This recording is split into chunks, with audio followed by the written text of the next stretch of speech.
Hey, what's up? It's your boy 24/7 here with Baron Orman Tag. We're the Primetime Kings, and we'll be joined shortly by the other Kings, Vigilante Williamson, and hopefully Fast Steven Seagal. But They're just busy, wanted to busy, wish busy. everybody, there you go. Wanted to wish everybody Happy New Year's coming into 2022 on the right note. And just glad to be here with everybody. Hopefully everyone's doing well. And I'm doing great. oh man, that's great to know, man. One or Hey, rough two. girl. Oh, there we go. There we go. See who's here. Like to say what's up to my boy Zax. What's going on, brother? How's it going? Baron Norman Tag is in the chat. What's up, bro? Low Spec Linux laptop. How's it going, brother? Great to see you, man. Keely Chow, Roll Tide, my man. What's going on? Shit, man. We just trying to get the new year started off right, man. So thank you for being here. There goes Punk Water. What's going on, brother? Thank you, man. Appreciate you, man. Sentient Dildo. Bzz, bzz, bzz, bzz to you too, man. Thank you, man. Great to have you here, brother. See who else we got here. Baron Norman Tag he's funny as shit, man. What's up, Pat S? What's going on, brother? Great to have you here, man. Let's see why I'm missing somebody. Rough Girl. What's going on? Rough Girl TV. What's up? How you doing? Hopefully everything is good with you. You know, New Year starting off good. And yeah, we're ready to make some things happen. So thank y'all and everybody for being here. And you know what's great is I got to meet some, like Pat S. I got to meet him for the first time. And I don't normally want to normally talk about other streams out there, but I think this one's rather important. Brandon's back. He came back on yesterday for his first show. With Anime 101. We had a big, nice group of people in there, and Pat S. was heavily involved taking care of that and making sure Brandon was going there. So it was nice to finally talk with you face to face on there. It was a great show. Fat Steve was on there. Purple Valkyrie. Arwen was on there. Oh, let's see. 66, Channel 66. I mean, it was just a blast on that day. So, yeah, I man, by the time I woke up, man, yesterday, I went and I told Brandon, hey, I'll be on, and I even messaged him after I woke up. But I went on, and without even checking like my phone or anything, he had already sent me a link the day before. So I went in and I went to the link, and then when I looked, fucking live was done already. Like it was already 2 hours. It had ended 2 hours prior. Yeah, by the time I woke up. Yeah, Brandon was talking 2-3 hours. Pat was the one that set him on the straight path and said, "Don't go over 2 hours." Right. We stopped short. Yeah, I was. I got on and jumped into it and saw that I was the only one sitting in the waiting room here. So I was like, "Oh shit!" And I looked, and it was like, well, it had ended 2 hours prior. Then I was up all night. You know, I was kicking it for a little bit with Rough Girl, and then spend time with the kids, and we were up late, and shit. By the time we went to bed and had woke up, hell, it was already 2 hours past the time that he had ended his show. So I was like, fuck. So I went and DM'd him and apologized about that, and he was cool about it. But I don't ever like to give somebody my word that hey, I'll be there, and then I don't show up. So yeah, man. Everything was cool. And yeah, it was New Year's Day, for crying out loud. It's amazing some of us were even up. Fat Steve was walking death yesterday. Yeah, I heard he was a zombie, But yeah, I said I felt bad about that, man. So, but hell to Brandon, the anime guy. He's glad to have him back. He's a great guy. He's fucking a hell of a friend. Is willing to help anybody, and it's good. It's good to see him back. He's a great guy. It's like nobody understands, why he's gotten his first channel removed. He's He doesn't curse much. He doesn't. Hell, he's not as foul as me. That's for damn sure. No, And I think it was because you were on there. Right. Well, yeah, nah, it's all good, man. But he's a great guy, and he deserves to have his space, man. So I'm glad that he's back and that he didn't give up, man. Yeah. When I talked to him, I kind of had a theory of why, because there was several other channels out there with the name on there. With the name and Gogol, with Gogol on there, and I'm wondering if someone went out there on one of the other channels, did something, and the first thing they saw pop up was his channel. Go, oh, he's the one, and started reporting him. That's the only thing I can think of. But why? No, he went once, we got him back, then the second time, and they said, nope, you're done for. And it's like we're all going, what the hell? Right. Well, shit. The important part is that he's back. So glad to have him back. Like say hail to Purple Valkyrie. What's going on, girl? Great to have you here. It was great talking with her yesterday too. She's awesome. Oh yeah. Oh my word. Yeah, she needs to do a book on tapes or something like that. She needs book on tapes. There, that dates me. Yeah, Purple Valkyrie needs to do like an ASMR, right? Mm-hmm. That'll be some good shit. Absolutely wonderful. Sentient Dildo says, Zax, bro, you were on the MF for Cocktail New Year's. Was too smashed to remember. Keely Chow says, snitches get stitches and they end up in ditches. Yeah, man. I mean, fuck. I'm just glad to see you back. Go ahead, bro. And I tried to get on Rough Girls. She had her stream going. I tried to get on there on Friday. I got home from work and all that, and I don't know if there was technical issues. I really couldn't get in on her little show that she had. So I'm sorry I missed it. I was intending fully to rock out the New Year's with you guys. So yeah, she had the timing was off some, so she ended up rescheduling it a little bit later, and I ended up catching it, but I was on a couple hours earlier trying to catch her her first one, and it was just.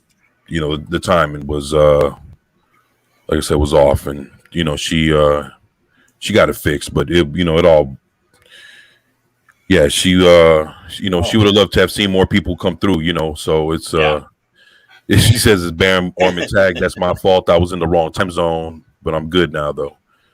That's what's up. Yeah, that's but we're the same time zone. Yeah, I mean, shit, you know it.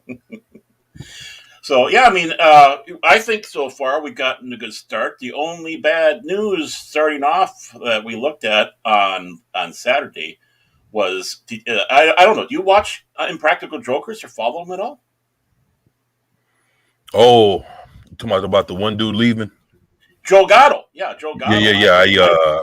Yeah. I've seen them before. Mm-hmm. And I don't really. I'm not gonna act like I'm a fan, like I kept up with them, but I've seen that quite a bit within the last day or two. Yeah, I mean, before the show yesterday, my daughter was blowing my phone up, going, "Joe Gatto's leaving," and it's like, well, I mean, he's my favorite one on there. It's like, oh, that's bad news. It's bad that he's getting divorced, but again, he was going for family. He wanted to make sure his kids were all taken care of, and. That you have to, just like Rick Moranis when his wife died. It's like, I'm leaving Hollywood. I got to take care of my kids. You got to give them points. They know what is important out there. Right. So, I got to get points on that. But I like watching it. They're stupid. I love watching stupid stuff. Yeah, it's they're a good show. Like I said, I've seen them before, but I never put any stock into it because I was just interested in what was going on. I don't know. It's like when I got introduced to YouTube and been watching shit for as long as I've been watching, which is not long at all, just about a good 4 or 5 years. I started immediately watching a lot of the fandom channels, and a lot of other things can kind of.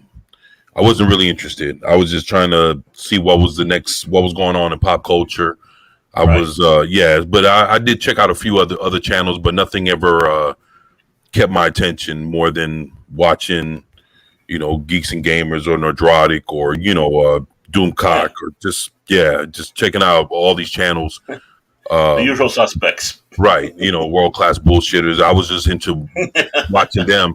And it's like the more you watch them, you get to see who they're affiliated with. And I started watching their channels and so on and so forth. And, Yeah. so it became to where I'm fucking subscribed to everybody. But I was just into, more of the content that, our side of the fence was kind of putting out versus Right. me just watching a bunch of other shit, just. Yeah. And that was kind of like me when I started watching. I go back 10, almost 20 years. When YouTube started really coming out, when it was independent, Right. and just watching stuff they had on there. It's like, as I always said, it's that rabbit hole. You start with something and just like, you start at like 9 o'clock in the morning. You're watching BBC channel. When the stations come to them, the closing, BBC ends its broadcasting day, that stuff, and then they play "God Save the Queen," and then like 4 o'clock in the morning, it's like you're looking at something about aliens, aliens in the Third Reich. It's like, how did I get down this rabbit hole? But then what was it? I'd say, damn. You started a little early. I think about maybe 2-3 years ago. I started watching a little bit more of the people, but I started watching the wrong ones. I'm not going to say anything bad about any other great channels out there, so I'm not going to say who they are. But it's like I'm just kind of going. It's like, this is just a bunch of BS. And then that's when I came across Doomcock, and I go, oh, don't tell me he's just going to be one of those. And it's like, well, no, he's a little different. And then, just like you said, then there was these people, that people, he would recommend people and all that. And before you know it, boom, and there's the man of the hour, the Tower of Power that just popped in there. Hey, Brandon, we're just talking about it. Yeah, we were just talking about your brother. Mm-hmm. And great and to then, have of you course, here, man. is great, yeah. And like I was telling Mexican Iron Man, I started off with on my other account that I had, my other Gmail account with it, and I thought, well, after a while, I go, okay, everyone's got these funny names, these nom de plumes. I'm not hiding anything. Like some people want their anonymity. That's just fine. I'm not against that. And it's like I started my account with Paranorman Tag about close to about a year ago. I can't really remember, but. And then got involved in all this. And then, of course, I met Brandon. I met you. I met, of course, Vigilante and all the others, and Fat Steven Seagal. And he puts up with me for some reason. I don't know why. And this is great. Yeah. I mean, our stuff here is just the group that we have is the most warm, loving group there is. Even when you have, even the people that just lurk out there. I know there's people that come in there, they don't want to. If you want to know a little secret, my wife's, the long-suffering Mrs. Tag, her ex-husband, he watches Doomcock and all that. Right. And, of course, he's not active in any of that stuff. He just sits and lurks. And, of course, I'm in there, Paranorman Tag, shooting my mouth off, harassing when I was able to before my new job that I had. And then he started finding out that I was in there. And then when I got on Echo Base that one night, both my daughter, which is actually his daughter, my stepdaughter, and went absolutely bonkers that I was on Echo. And then she had to tell her dad, and it's like, he's on Echo Base Network for something? I got instant cred with everybody. Right? No, that's what's up, man. Yeah, that's shit. I mean, you show up on Echo Base Network and know that you're putting it down with Doomcock. Yeah, that'll definitely well, yeah. That'll definitely get you some credit right there, bro. But the most serious credit I got was Brandon. Oh, you know it. You know it. Yeah, right there. Brandon's the man. Yeah, he's the king. Yeah, I was telling Brandon about I was telling everybody about Brandon's show yesterday, like how I woke up late and sent him DM and and everything. So yeah. Are you still hungover? Who, me? Nah, I wasn't even drinking. No. You're behaving. Okay. I was good. Yeah. It was just, like I said, just being up late and just being tired and fucking oversleeping. Yeah, and it just, Well, and this last 2 weeks just wears you down. I mean, that's what it did for me. I mean, I was like, it was more exhaustion hangover than anything else. I only drank once. I was yesterday. Yesterday I just had one beer. Other than that, I haven't had much to drink lately. I got to do something about that. Yeah, there you go. Yeah, you need to fill that cup with the proper content. How do you know this isn't vodka? Oh, bullshit! That's not vodka. I mean, damn! If you drinking what's that? That fucking cup is like it's like one of those Oh, things that yeah, that it's like a barrel, like one of them shits like the Saint Bernard puts up under his neck when he's fucking running around outside. oh, yeah. I mean, that's about when I put about a beer in there. It'd probably be about just a little bit more. So yeah, so I can put about a bottle and a half of beer in this sucker, or a can and a half. 60 ounces, 12 ounces. A Stein. Das ist Stein. Jawohl, jawohl. Oh, you Ein talking about Rose. you, Ein you, Rose. you talking about that barrel that the fucking Saint Bernard keeps up under his chin when he's running around outside? Well, well, that's just a brandy barrel. That was always traditionally supposed to be a brandy barrel. He'd run out there and find the people trapped, and then of course he'd have the brandy to keep them warm, and then he'd Oh, get them that's out. what it was. That's why Yeah, that's why that motherfucker used to crack his own shit and then drink it and the right. Saint Bernard in the cartoon and get fucked up. Okay, hmm yeah, okay, that makes sense. I knew it was some Oh, you kind of remember? alcohol in there, but I didn't know it was a real story. Yeah. So that's crazy as shit. hmm Um, And oh, ever see remember the show Topper, the TV show, not the movies. They did that TV show in the 50s, and they had Neil, the Saint Bernard, and he was always drunk, the ghost dog that was with him. oh that's now I know why. So bourbon barrel, brandy barrel, either way, tasty, too tasty for me these days. I feel you, Brandon. Yeah. Shit, a bit of Shern. Saint Bernards carry oxys around their necks. hmm It's known.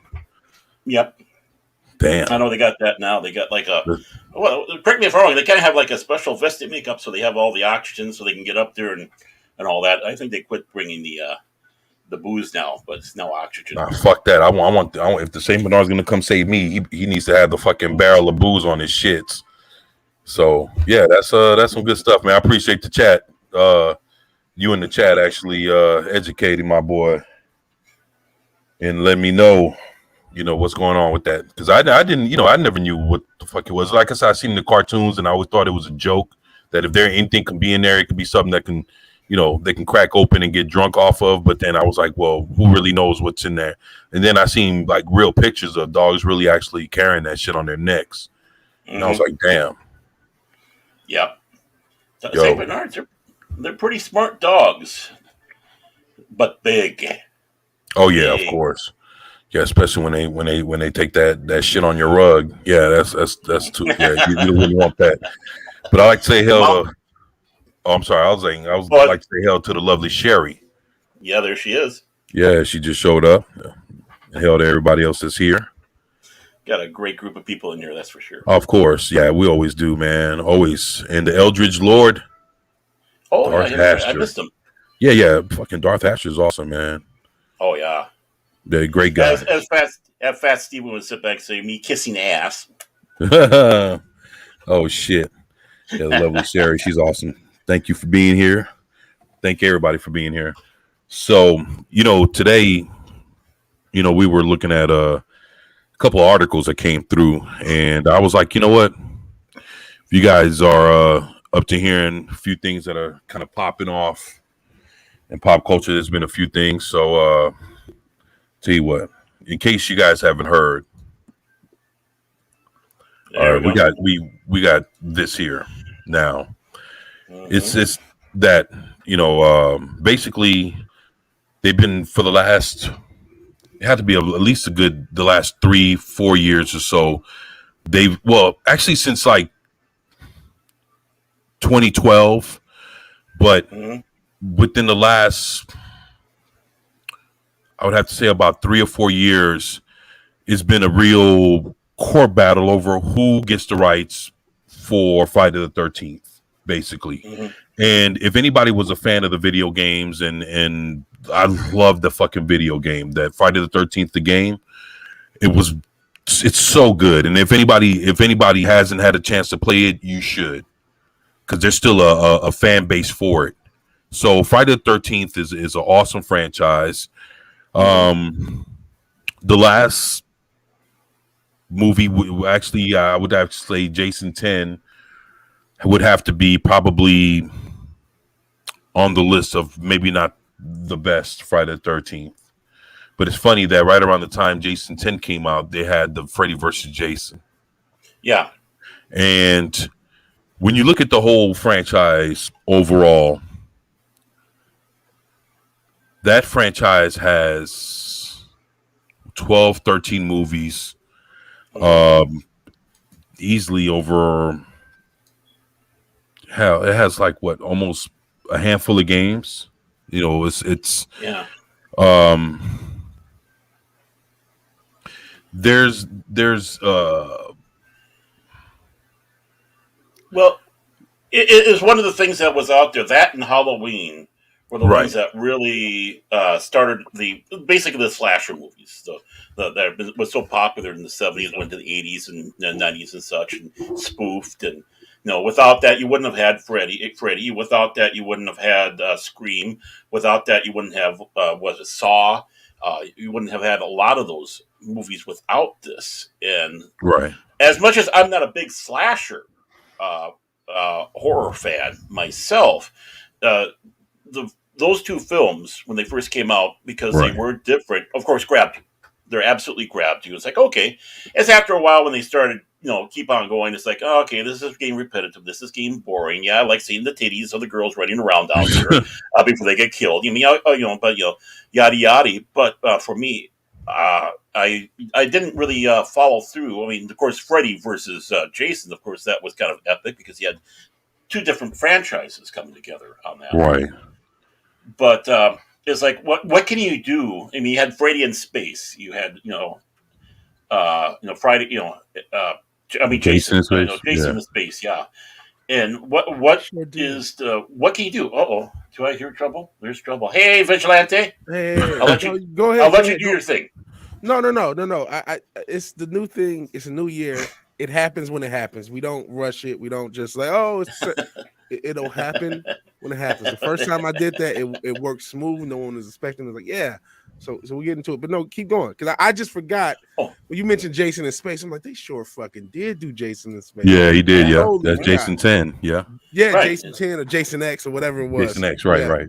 I think I saw that at the drive-through. So I mean, I'm just like, whoa, you did? Yeah. Okay. Oh shit. Yeah, this is because they have a drive-through in Detroit, and I think I saw it back then. Fuck, I've never been to a drive-through, man. Oh, really? Yeah. You never been in a drive-in? A drive-in theater. Yeah, that's what I mean. A drive-in theater. Yeah, I've never been to one. I'm sorry. This is what happened. He's in the drive-through.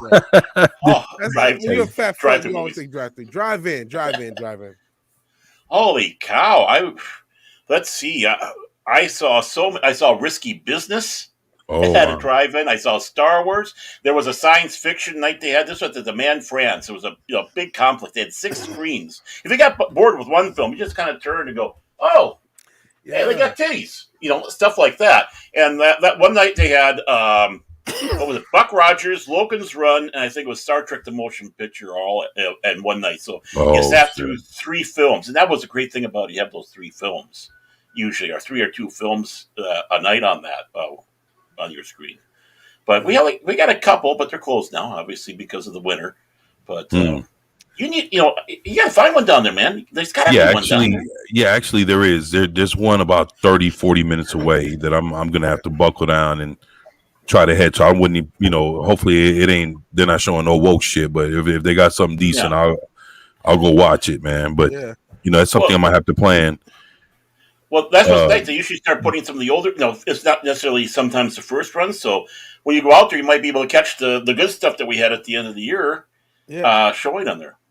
Yeah, you might. But I just checked up my old. Shout out to the Fort Wyoming Drive-In, and technically it's in Dearborn, but I consider the Detroit area. They're actually playing like new movies now. They're playing like No Way Home and stuff. I'm like just happy they're still open. Shout out to them still being open. Oh yeah, man. I mean, even if some establishments might not be showing the shit that we prefer, sometimes it's good to just see that they're still running. They're up and running, man. Yeah. Just to have the experience. Yeah, it's just like shit. At least, this spot is still open. This spot, shit.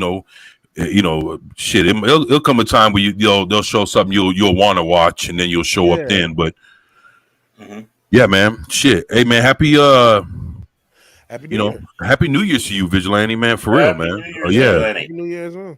yeah, and everybody in the chat. In case you haven't heard me say it yet, or haven't hollered at you on Twitter or anything. Shit. Happy New Year's to everybody. This is gonna be a great year for everyone. So it's I'm gonna fucking just put it out there, speak on it, and say, hey, you know what, guys, it's one way or another. It might be a bumpy ride, but fuck it, it's gonna be more good than bad. So fuck it, yeah, we're gonna. I'm excited. Yeah. We're gonna do it this year, man. All of us.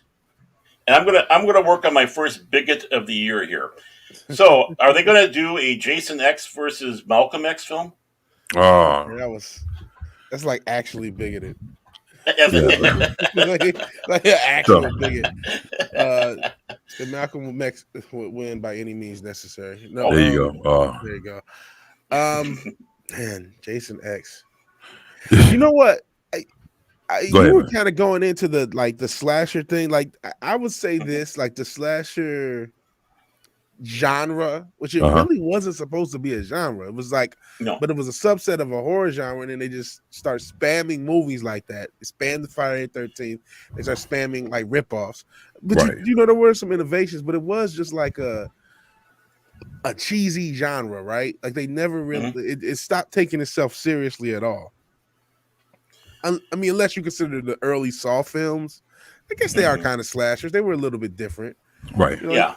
But it did kind of just stop being a real genre, just start being like a cartoon. You know what I mean? Yeah, I guess by the time it got around to Scream, Scream like right now, there's a new Scream coming, right? I saw that. Yeah. Oh yeah. See, like at this point, it's like and it's like the Ghostface killer. He's gonna come with, if I'm not mistaken, a gold mask. Really? Yeah, he's gonna like his shit. He's like, instead of him having the white, it's gonna be either silver or gold. So his shit, yeah. So he's gonna come with it. It's one of the two, and he's gonna come with the same mask, but in a new color. And it's like what the fuck? I don't know, man. That almost sounds like Jason X. You know what I mean? Like, just stop doing them is the answer. But they don't want to, because it's like, oh, we can just keep doing it. And, one thing about the horror genre is it's a cheap to produce genre. It's a very cheap to produce genre. Oh, yeah. Meaning it's very, and I knew it was going to be a Wu-Tang. When you say Ghostface Killer, somebody's going to say something about Wu-Tang and such a different. What about Raekwon? Or Raekwon. Chef. Raekwon and Chef. They made great albums together. They made great music. They got a chemistry. But we got a Russian. The Russian shit. box. Yup, let's get this motherfucker. Shout out to the comrade. Everybody attack. Get this one. I figured out. I figured what it is. I know why. I know why the Russians are attacking us. They're trying to get their comic back. Oh, what is that? What is that? That is a Russian Mickey Mouse Donald Duck comic I got. Oh wow. Shit. Yeah. The comrade. Rough girl says, "Get that ass." Right? Like, beat his ass. Like, get this guy out of here. Everybody jump. Oh shit! So he don't come back. Pat says that was fast. Yeah. Yeah. We all. Whoa there. We got on that ass. Yeah, it's like you go in, just get stumped out by everybody. There you go. Oh shit! That kind of reminds me. I was watching a fucking. You remember the Hot Boys with Lil Wayne and Juvenile and Young Turk. Yeah. They all had like they were all with Cash Money, Baby. Baby. Yeah, Cash Money and all them dudes. So it's crazy. They had a movie called The Hot Boys. Yeah, I remember I had Hot Boys movie and Baller Block, and I remember. Yeah, they had. But you remember the Hot Boys movie? They started whooping on. They all jumped on this one dude, and while they was stomping him out, they were like, "Whoa there!" Yeah, so I was like, "Oh shit, that's."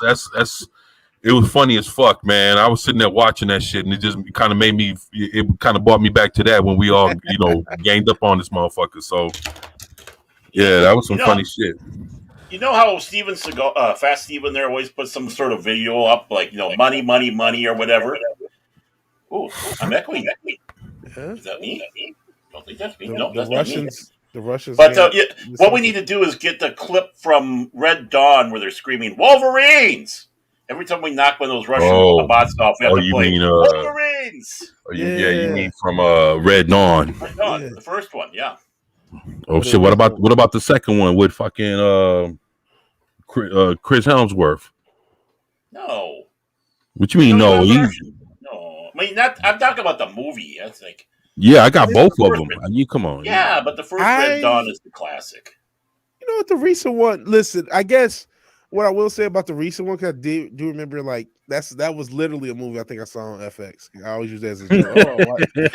You know what I mean? My joke is I always wait till it's on FX. I'm 90% sure I saw that, like half saw it on FX. Compared to a lot of shitty remakes we get, yeah, that one wasn't bad. A lot worse. You could do worse than Red Dawn. Yeah. Red Dawn was not, I'm not gonna say, hey, when it comes to like a reboot or just a reimagining or whatever the fuck they call it for a movie, Red Dawn didn't go out of his way to fuck itself over, to try to prove that it was something. It did what it was supposed to do, and I guess the enemy that they had was a current enemy of what it was. It was kind of like it was kind of reflective in that way from the original movie. Yeah, there was no one misgendered in the new right and all that. Yeah. It was just straight up, man. And plus, it was before a lot of this wild shit was going on anyway. So they just came out with a decent, it was a decent movie. The enemy reflected on the enemy that America was fighting at the time, within both movies, and even the acting was decent, man. It wasn't like, they just put like some real whack motherfuckers in there. Because even with the first Red Dawn, you can't say all the acting was like up to par. I mean, you could tell some people, Patrick Swayze. You had some other folks that were better actors than others. And even with the Red Dawn remake, it was the same way. You had some actors that were decent, and some actors that were better than others. But everybody played a role. And to me, I felt like the message it was effective with what it was supposed to do. So I never complained about it. I should give it a second chance here. I should sit back and we'll give that a second chance. See if I got the FX numbers. Especially, there you go. I mean, just like Vigilante said, man. Yeah, like you look at everything that's happened. You go back to Red Dawn, you're gonna be like, yo, they didn't really just, at the time you might have felt something about it because it was Red Dawn, but when you go back and you really look at it compared to, it's a lot better than what people gave it credit for, man. Yeah, I would say that's probably a movie. It's about probably almost 10 years old now, but it has aged. Well, it's one of those movies that if it came out now, you would think, oh my god, there's no wokeness, there's no this, there was no. Man, that was cool. You know what I mean? Like I'm happy just that exactly. I didn't get yelled at or get told America sucks. You know what I mean? Like cool.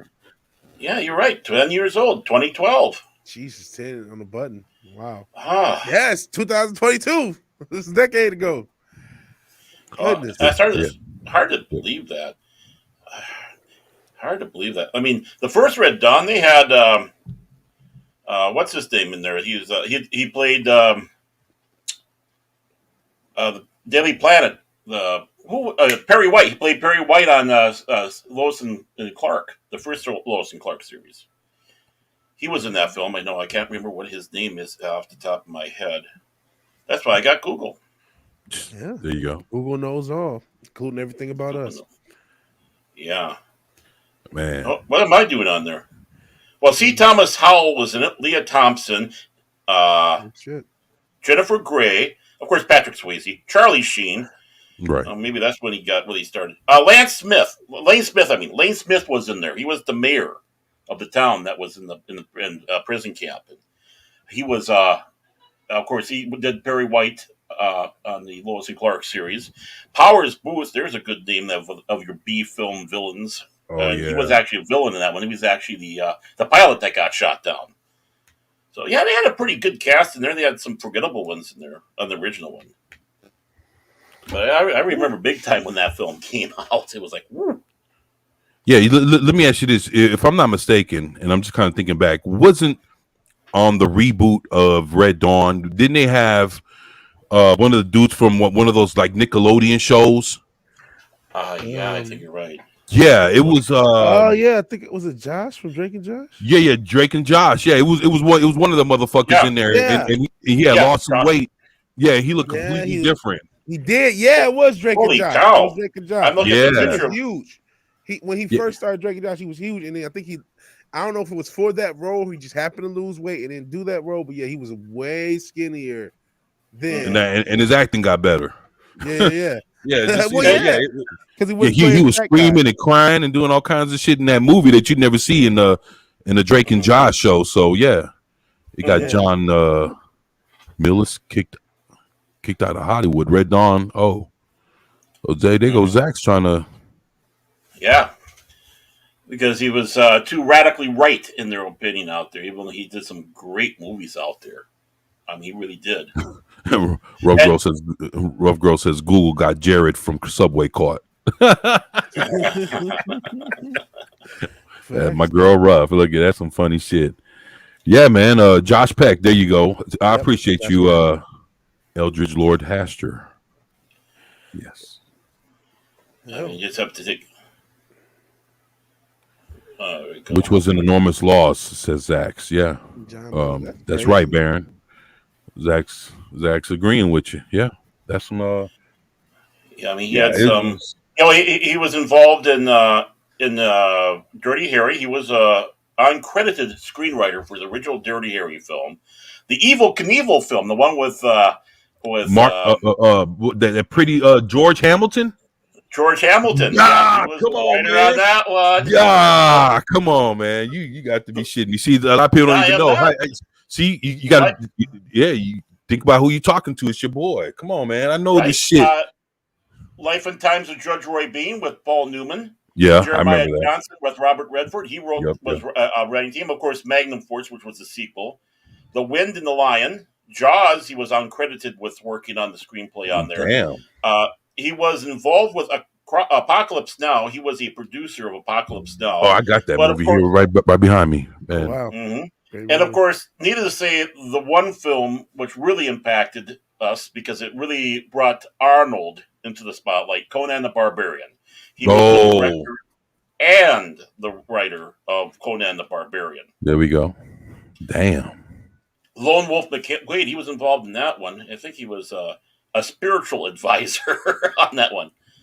But yeah, he was uncredited writing with Hunt for Red October. Clear and Present Danger, he was also a writer on. So it looks like he has been involved in a lot of stuff. Clear and Present Danger. That was Harrison Ford, right? Clear and Present Danger. Yeah. Okay. Mm-hmm. Yeah. Boy, it's been a long time since I heard that. I had to just kind of. Yeah. Oh man, that's some good shit. He was involved with a lot of stuff that helped really shape and behind the scenes and uncredited. Okay, so why you guys? I didn't know that he got kicked out of Hollywood for his views. Like, what did he say? He was a toxic male. Yeah, I just checked out his Wikipedia. He said he's an anarchist. I'm like, well, I kind of am. I'm not a clear anarchist, but I'm aiming towards that.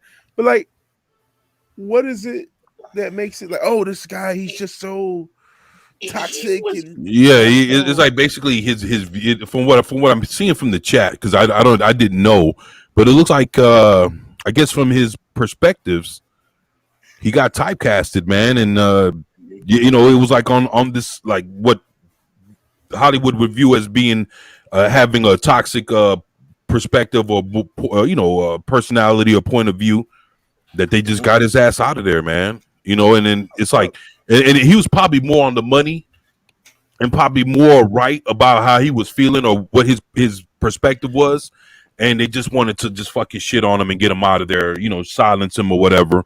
Yeah. And it sounds like some shit they do to him today, man. Yeah, he'd be double canceled now, but it just seems like what was the reasoning? I guess he was involved with the NRA, but like, okay, so what? What's your Yeah, well, him and Tom Selleck, and of course Charlton Heston, and all those others. He was pretty outspoken with a lot of stuff, and I think what really is because when that film came out, which was, of course, was the first release PG-13 film, it was actually one that was produced and made before that, but Red Dawn beat it into being released. But that Cold War that we were having at that time, people were a lot of people in Hollywood were kind of Exactly. doing Yeah.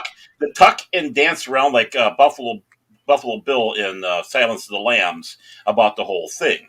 And here he comes out with this basically hawkish approach, and I suppose you could say Reagan-esque approach about F you commies.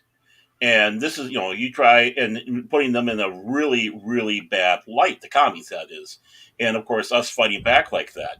I mean, the day after Nicholas Myers did on the TV show, one of the reasons why he was getting Defense Department people helping until they found out that he was making it sound like we started the war, and that was what a lot of the lefties back at that day were adding. The Russians could do no wrong. The commies could do no wrong.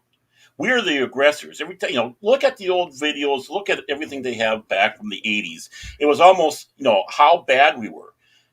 Red Dawn kicked the door open on that one. We wouldn't have had Rambo 2 without that. Sylvester Stallone going out there, I don't give a crap. I'm going to go out there and we're going to kick some Vietnam ass out there.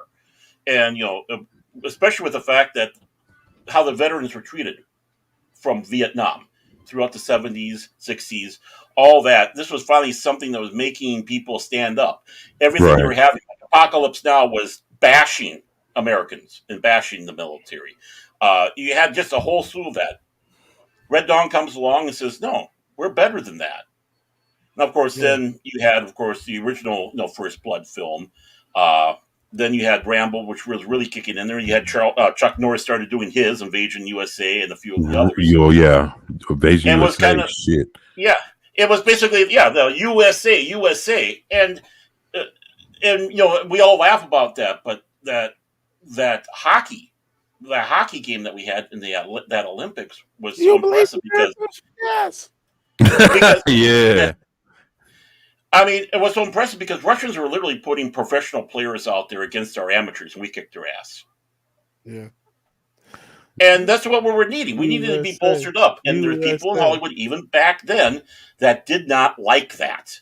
You had lefties going back there. You had the sympathizers back then. It's like, the poor Russians, we're the aggressors, blah, blah, blah, blah. It's like, oh, yeah, who's the one that... Stop us when any of this sounds familiar. Yeah. Everything happens. It's cyclic. It is absolutely cyclic. And we're coming out of the one cycle into the other. Yeah, history doesn't repeat itself, but it does rhyme. Speaking of rhyming, Rough Girl just blew that shit up. That doesn't really rhyme. But yo, thank you, Rough Girl. Yeah, blew it up for $5. Appreciate you, girl. Thank you. Wow, that's some great shit. And I just noticed. Oh, no, I'm sorry. I was just seeing like somebody just joined us, and I just wanted to acknowledge that was the folks in the chat. No, you're good, man. I just didn't want to. Ron Miller. There you go. Yeah, Ron Martin. Yeah. Appreciate you, Ron. Thank you for being here, man. Ron Martin, my man. Yep.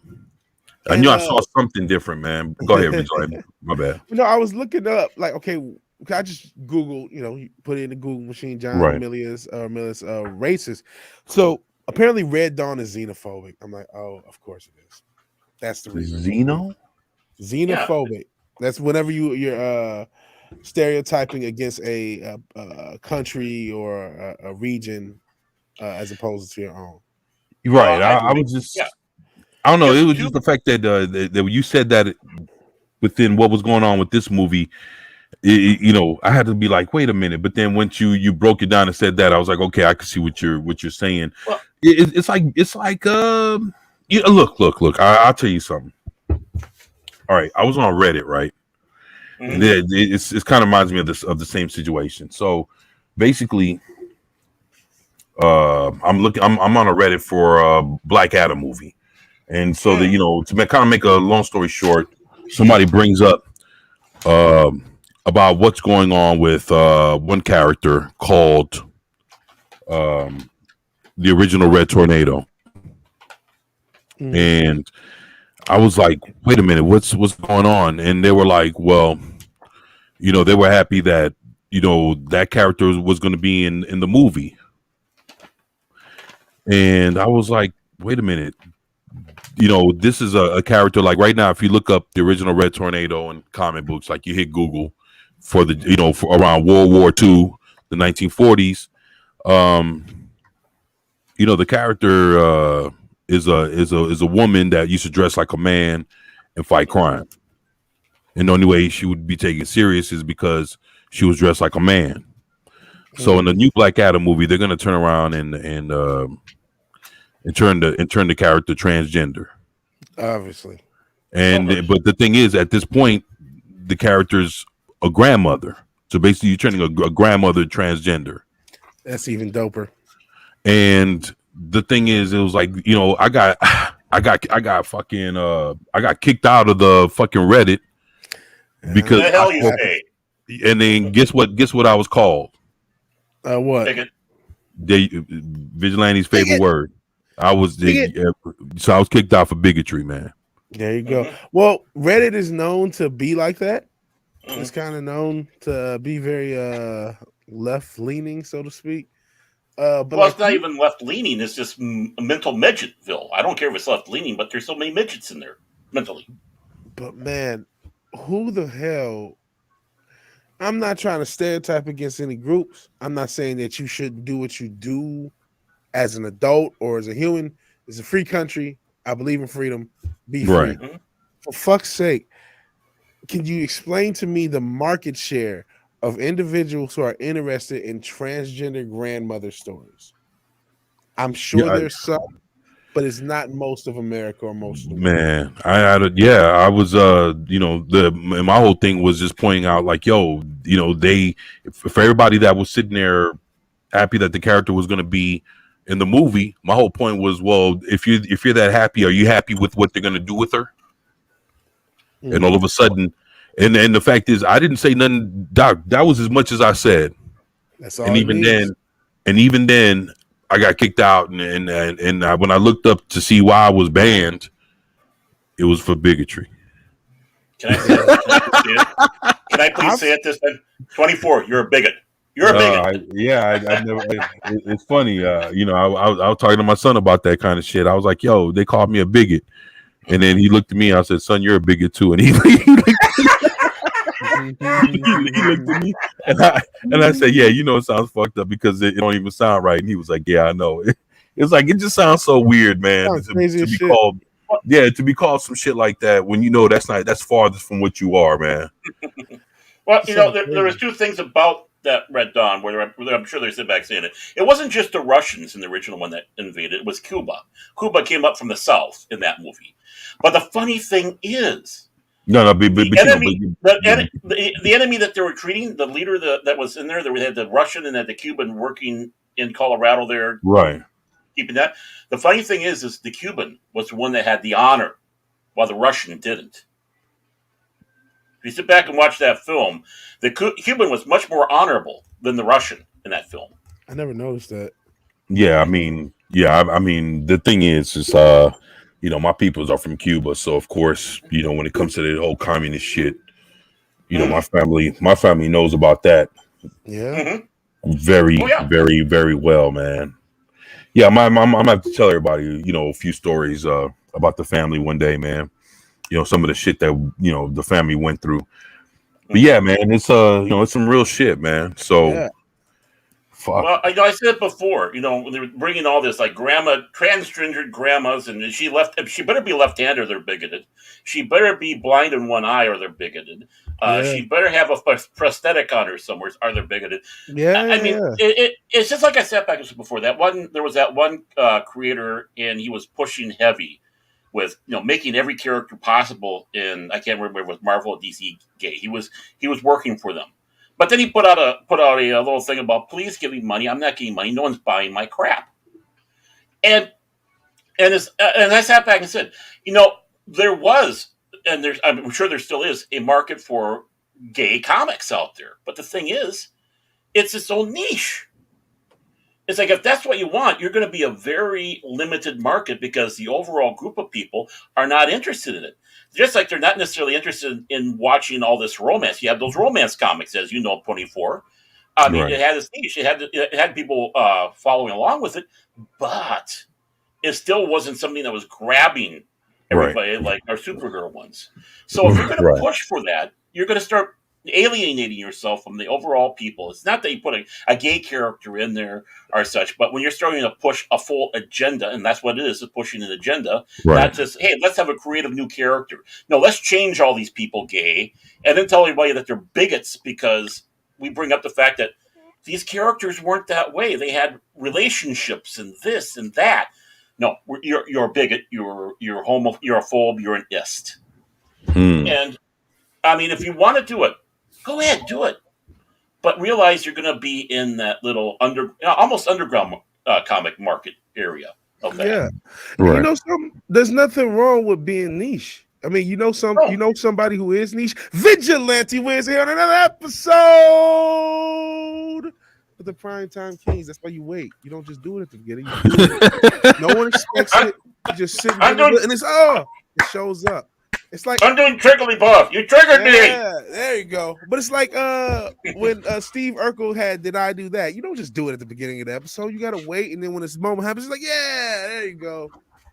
I mean, yeah, he say, I'm gonna wear you down. I mean, like Fat Freddy's cat. There you go. That's your underground comics right there. The Fabulous Furry Freak Brothers, which I got back there. Fat Freddy comics, which were all them, don't you? No. I mean, but it's a niche. There's nothing wrong with it. They have their market. You don't know them? You don't know about them? I never. I never heard of Fat Freddy, man. I'm being real. As we're having this conversation, I'm starting to wonder, like, is part of the problem, and I'm sure a lot of people in the chat can say, of course it is. And it's up to Zachariah 315. Shout out to Zachariah. Not to be confused with Kakarot. It's over 9,000. But like, my thoughts are, is some of the problem with this whole agenda the just fear of creators accepting being niche, right?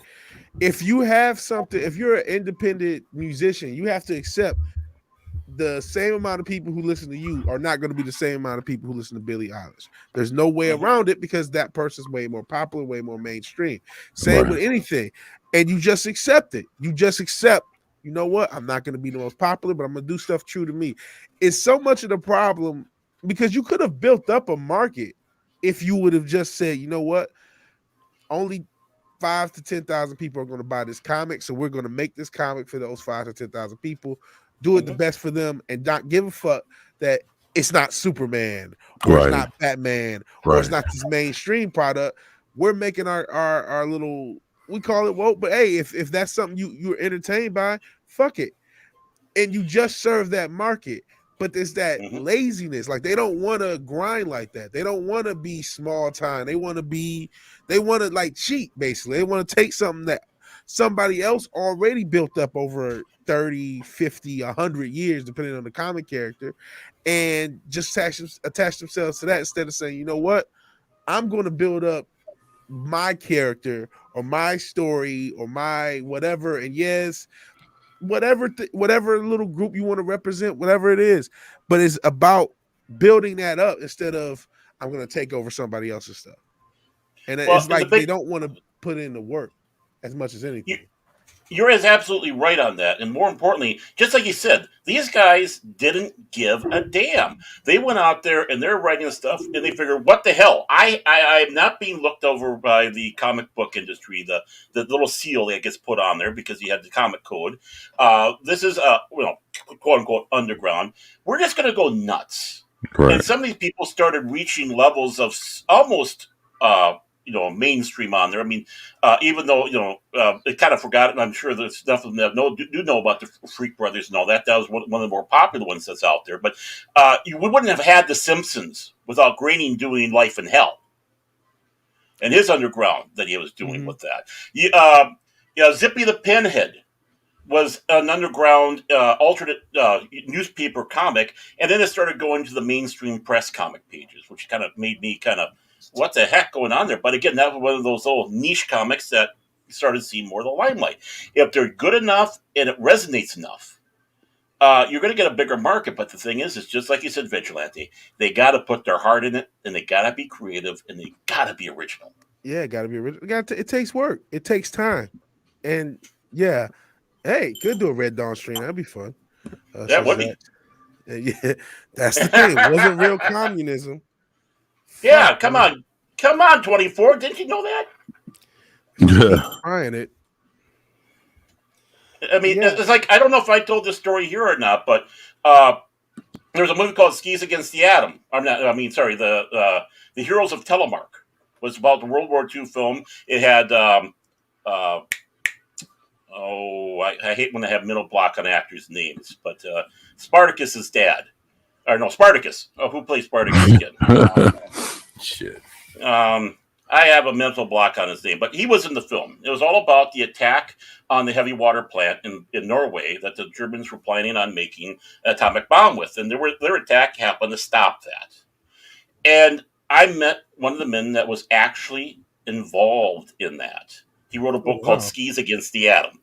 And I remember I was walking around, I was doing my Viking stuff at the time. We were at a Viking festival. He was Norwegian, so obviously they invited him in as a big hero. And I was seeing one of those the pre-evolution chin beards from one of the colleges, almost telling the guy, no, that's not what happened. It's like, you're telling a man that was there that didn't happen?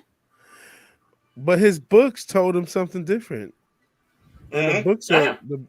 The books are gospel. Mm-hmm. More than that, the pin-headed university professor, kind of like the ones that you saw in Animal House, So David Sutherland in that film. Those are the ones. We talk shit about Russia and they come back. Jump them! It's like Rasputin. That song Rasputin now. Boom. No, but that's just it on that. I actually saw. Hey, there it is. Hi, Russian. I said you talk about them and they come back. They're angry. Can we see? Can we see? That's what. Yeah, the comrades not taking that line down. They came back. Wolverines. There you go. That's how this whole thing started. Actually, I didn't meet, but I saw Gorbachev once. Actually, oh wow! I see the name Gorbachev in there. I should find my box that has all the things. I was working at the airlines at the time, but more importantly, my mom was working for. It started off as Control Data. Control Data was bought out by GE and the military, and so she was the one that was making circuit boards for the Vulcan miniguns that they had on board the ships and such. So she knows nothing about computers, but she can do a circuit board. She's a great solderer, and the walls were coming down, glasnost is happening, and they're going to make an agreement between GE and the Russian government. So good old Gorbachev and Russia come into town. Big thing here in the Twin Cities. And I was about, I don't know, a good maybe 10 feet away. My mom was close enough to give shake his hand, but it's like, hey, you dirty little commie. Oh, shit. Living my truth.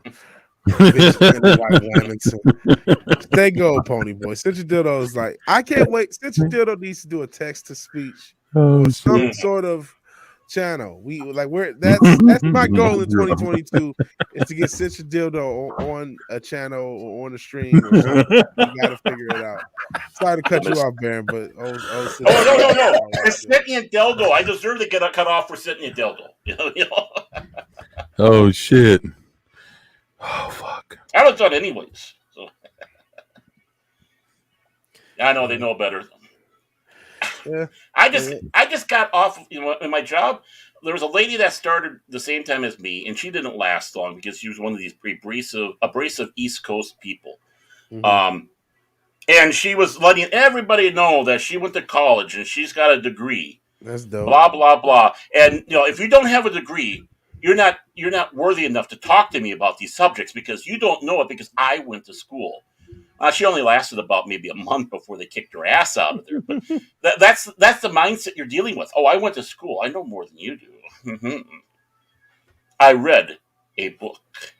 Yeah, I've read a book before. I'm smart. Yeah. Now, a little trivia, a little off track. Cheers, right? And Coach, did you know what Coach's nickname was besides Coach? Ernie Pantuzo in Coach on Cheers. I do not offhand. Even when he was in baseball as the coach on there, his nickname was Red, not because he had red hair, but because he read a book. I like that.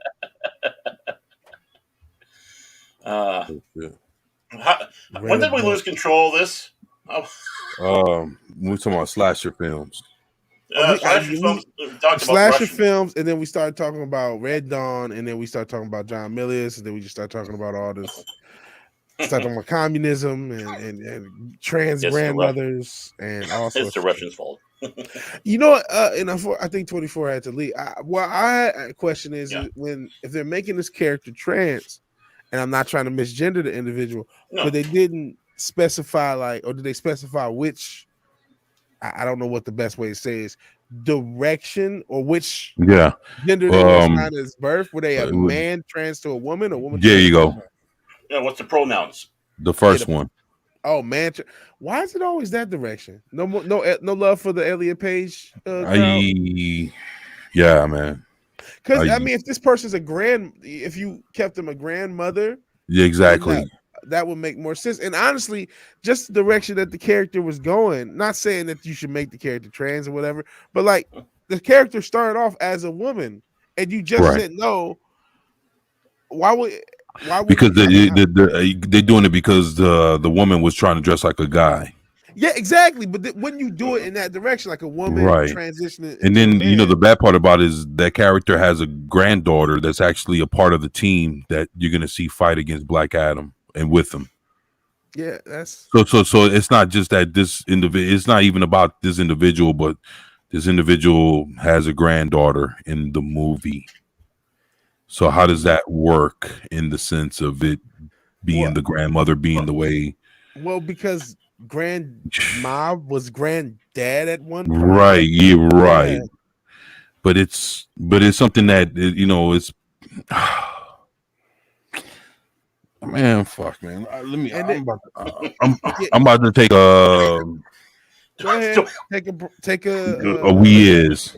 A whiz, and then I got something else. Like, okay, so not trying to be that guy, but like by doing it this way. So if I say what I want to say, I don't want the views of Vigilante Williamson do not necessarily reflect 24/7 Fusion Media, Baron Orman tagging anyone else. And I mean this with no disrespect. I'm just stating a potential opinion. So there's I don't know if it's a theory, but there is something about guys as they get older and as certain substances start to leave their body and they have less of, potentially being a little bit more feminine in general. So by having his grandfather essentially, or male assigned at birth, not trying to be a bigot, I'm trying to walk the line with saying all this crazy shit. But you've basically implied that this person could have potentially just had like hormonal issues by being older, and that's the catalyst for their gender reassignment. Because that's what I kind of thought with maybe it's okay to talk about this person since they hate him now. Caitlyn Jenner, because I mean you talk about Bruce Jenner, one of the great athletes, and not to toss other stuff. I'm not trying to toss stuff out on people's name, but a lot of athletes in general use certain substances that mess with their hormones, and then later in life they have issues. And I always wondered, could that have been a reason why this person, or that and them being cucked out by their witch wife, but could that have been a reason why this person all of a sudden became transgender? And so now you're basically having that situation where this person who was born a male had, kids as a male, and then now grandkids, and then they decide to be a female. Caitlyn Jenner. It just seems like, again, we got to get such a dildo on a show, but it just seems like, okay, because that's almost my thought. Like, okay, is this person really like this character y'all created? Because if it was already a pre-established character, is this really a transgender, just somebody who needed TRT? Like, that's my guess. Man, and it's Yeah, it's bad. It's yeah, and then And the thing is, it's not wrong to ask questions. When you ask right. questions, you're wanting answers. You're wanting to well, educate. You're not being an esteraphobe. You're wanting to I'm learn. asking questions. I'm well, like, you know the bad part about that little situation with the movie and with the Rock and with that character is that the the character that the granddaughter that's the actual hero is called Cyclone. So it's supposed to be a white lady with red hair. Mm-hmm. And what they did for the actual Black Adam movie, it's a light skinned black chick. So if it's a light skinned obviously. black chick, if it's a light skinned black chick, that's the granddaughter. What does that make the grandmother? So is the That's but in the obviously. comic books, the Red Tornado is it's a female called Ma Hunkle, and when she became a grandmother, she became Grandma Hunkle. But since it was a woman Oh that was trying to shit. dress like a man, then they flipped it to where it's like it's a man trying to be a transgender woman. But now they have it to where in the Black Adam movie, this grandmother has a granddaughter that's black. So how does that work? So is Well, this so is this is the grandmother father slash whatever is this going to be like is this individual a black person or is or is the granddaughter mixed? I guess the right granddaughter could be mixed. Listen, as somebody, I just went kid glove. I'm so sick of the emasculation of black men in general. Every black man now has to be most every character really in general has to be gay. But it's just a Mm-hmm. lot of that push, we saw Mm-hmm. what's the guy's name who did that shitty Steven Stills cover for the DNC that was this like trippy MK Ultra looking video.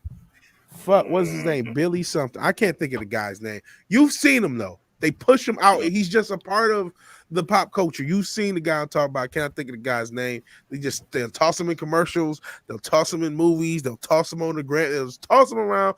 I have never heard a song by the guy. And then everything is about pushing this emasculated male in general, and in particular black man. And so if this character is a black man who transitions to a woman, I'm not trying to be stereotypical against the group, but I'm not going to be a fan of it. And I probably, if that is, I may not watch the movie because if I didn't watch No Way Home, I'm not about to watch this shit. And I'll probably end up watching No Way Home, but I mean, I just didn't rush out and go see There has been that work on emasculating the male. I mean, what Gillette did that with their commercials, saying, and you were talking right about before with the redheads. There seems to be an attack on Yeah. redheads. right I mean, I know I was Raquel Biggs. I was reading stuff on her, and she was all upset about it because in the Dune movie, the Harkonnens are supposed to be red haired, but now they're bald. Mm. of course that Um, Billy Blanks No, Billy Billy Blanks is Blake. Tybo. Billy. Shout out to Tybo though. No, it was Billy How about something. Billy Mays? Billy Mays here. No, I he's remember dead. Billy Mays. oh sentient dildo Jesus Christ. But You know what? This is where Central Dildo speaks a little bit of truth in jest. Those Hollywood types, I do think there's something to this, man. There's something like, oh man, we're intimidated, so let's soften them up a bit. Especially you look at hip hop the way motherfuckers dress now, or at least, well, that died down, but there was a phase where people were dressing in dresses straight up. shit Pharrell still do that shit now Yeah, Pharrell, Kid Cudi, some of them still do it, but like, what yeah, about those Scots and their little dresses that they run around with all the time as they're playing the bagpipes? I tell you what. kilts. Oh, no those that's Scots. one You know what their nickname was?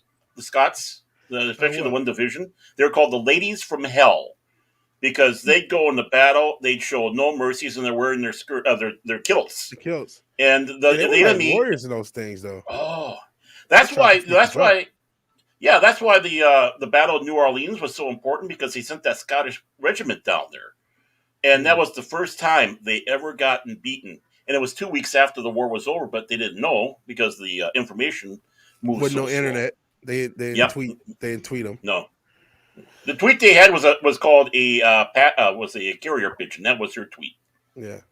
And now I'm thinking like for form and function, because you got to think of antiquated technology. If you're in a kilt, like you have no restriction running. And like your legs have no restriction. Like as much as people would joke about it, you think how free your movement is, as opposed to like cumbersome ancient armor. I mean, it's a disadvantage from certain places, but like movement, you actually do have like a tactical advantage in your motion, your soldiers. That's something I just thought of right there. And yeah, Andre 3000, he came up with a lot of weird experimental dressing, and then people went into it. But man, are you can blame Chris Tucker and fucking what was that, Demolition Man? No, not Demolition Man. No. It was Fifth Element. Yeah, the Fifth Element. Yeah, Fifth Element though. I think that's actually his best role. That's an underrated movie. That is a fun popcorn flick. It is so fun. That movie is so fun. I love the Fifth Element. That's one of my favorite movies that I just grown up watching, and that's worth a rewatch. That's something I should rewatch and review one day, because that's a dope movie. It's a very dope movie. And yeah, Chris Tucker did have that feminine dress, but now I'm starting to wonder if he was just predicting the damn future, because that's where we're going to be headed, by whatever year that is. Oh, what was that? That was Ruby Rod. I think that was in the late 90s. It was 98, but I'm not sure what year it was. The future. The future, it's like a couple hundred years in the future or something. Yeah. And a good movie though. It was a good, and yeah, you're exactly right, Cynthia Dildo. You're absolutely right. There was a lot of inspiration off of that. What, Mobius? Mobius. Mm-hmm. Yeah, it was like taking one of his comics and putting in Hollywood doing it. I did not know that. It also kind of reminded me a little bit of a Heavy Metal, that first one where they had the cabbie in that one segment of Heavy Metal, but they weren't flying around. But I've been actually thinking about getting that kilt myself. There's a couple of Norwegian clans that are up there, and 97. It was 97, 98. Yeah, I thought it was 98. I'm totally wrong. It was 97. For some reason, it just felt 98. But yeah, go ahead, man.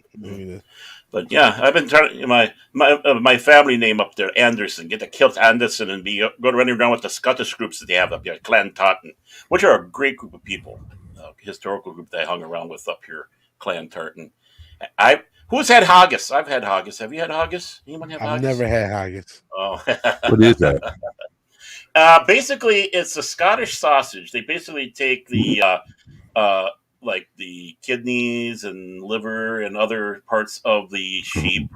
They put it in the stomach, clean out the stomach, and they use that as the sausage lining, and they boil it and cook it, and then they serve it. Boudin.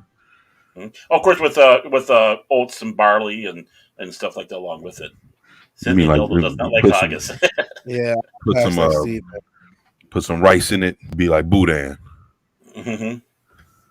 But yeah, it's and you know what boudin is?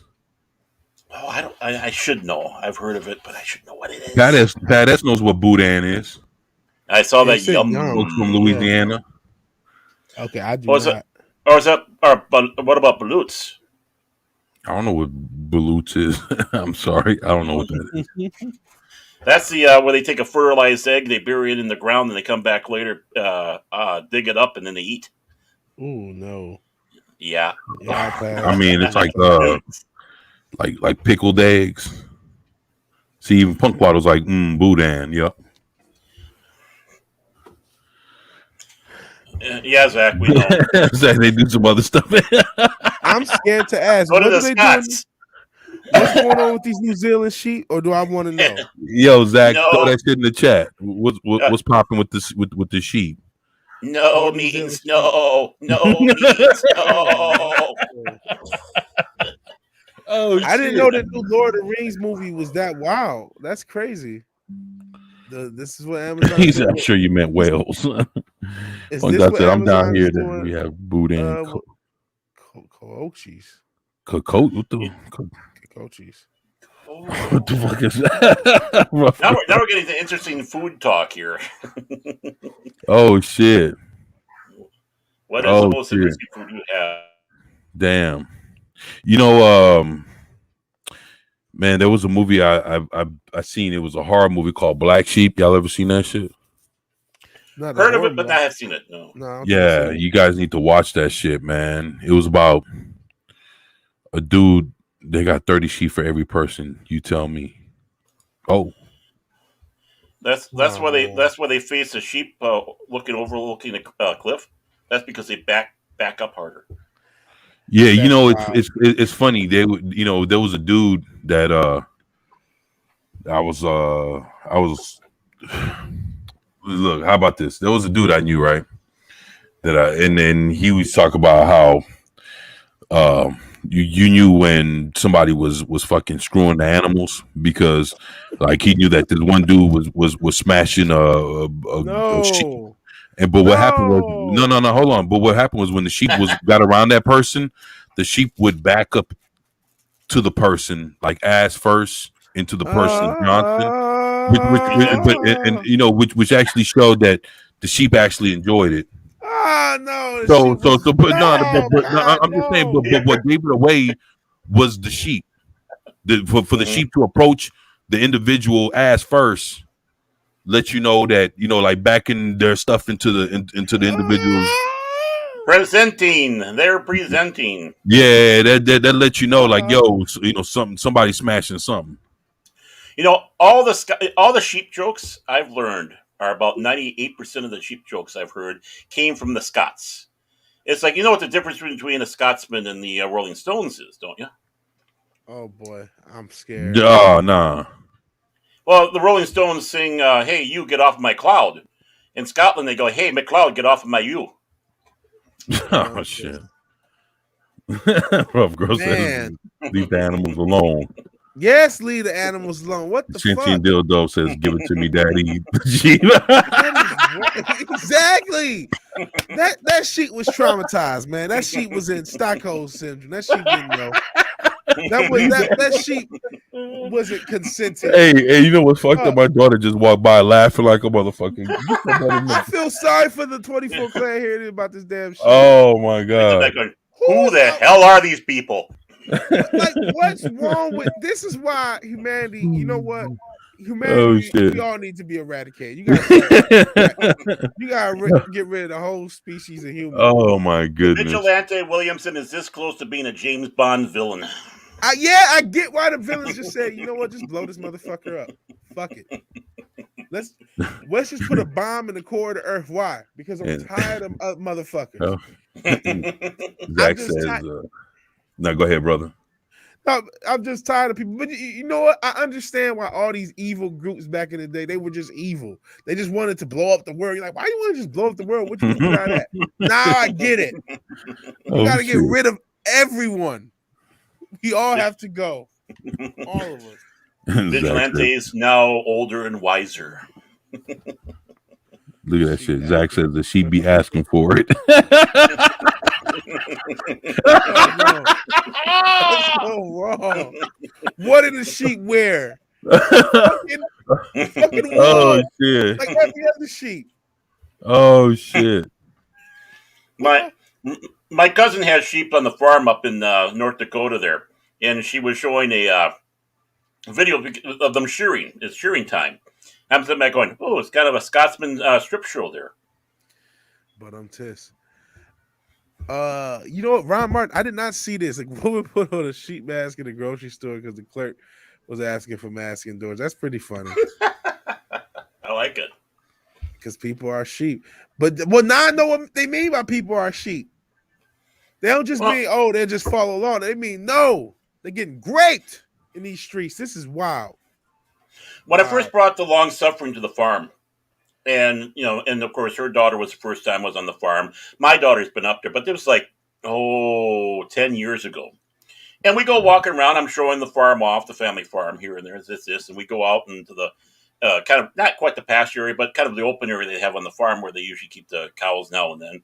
They had sheep out there, and we're just walking along and walking towards the barn. And I turn around, and there's this line of sheep going over the hill, following us. I turn around and go, "Hey, look at that!" My daughter flips out and jumps over the fence to get away. My stepdaughter turns around, starts going bah bah bah at them, and I'm just, it's like, but here they are. They just following. It's like, hey, there's somebody. Let's just start following them. Here we go, yada yada.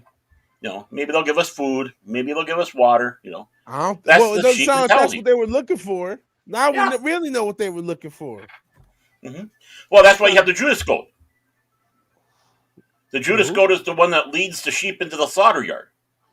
So they'll get they'll have the Judas goat, and the sheep will start following. They go into the area, then they let the Judas goat go through, and then they start whacking the sheep. What? Stop raping these sheep. No, whacking, not raping. Whacking, offing them, slaughtering. Whacking sheep off. That is great. What are you talking about? Oh, I got you. All right. Yeah, I mean, they're offing them. No, he meant to play on words. Slaughter, yeah. Well, whacking them is whacking. Whacking, slaughter. We're not leaving the same space. Leave those sheep. Leave the sheep alone. Hey, Scotsman, leave those sheep alone. There we go. Yeah, flock you. The wall. Oh boy. Flock you. Wow. Man, I don't know how I'm supposed to think or this is like YouTube. We're going down a rabbit hole here. This is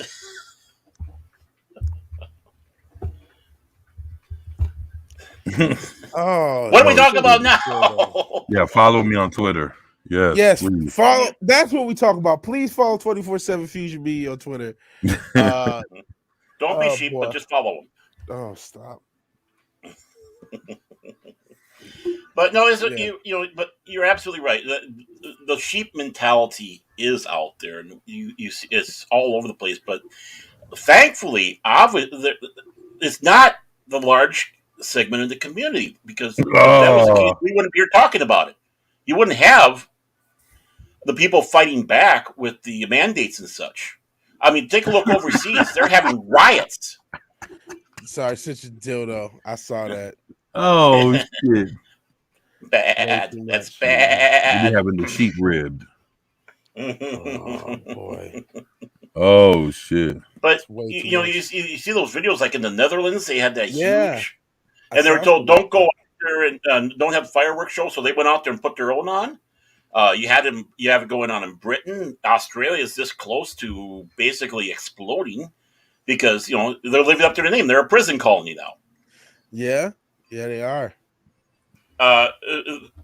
People can be sheep to a point, but when you start pushing people too much, they explode. They push back hard. Yeah, and we're seeing it out there. We're even seeing it here to a degree because, we got stuff bad here, but it goes by individual states. Some states have these strict mandates. Some states don't have the strict mandates. I think that's what's helping us in this country, not going absolutely bonkers.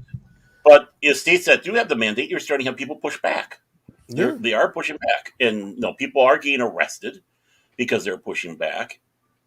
And we have to remember, 1984 was a book, not a guide, not a manual. I'm not sure about that. It sounds like a damn documentary. Just a documentary of the future. Yeah. Well, I tried to leave that alone. I was going to keep up the fact that a lot of stuff Baron was saying, I could have still played into the sheep thing, and you just did it because you're Simpson dildo.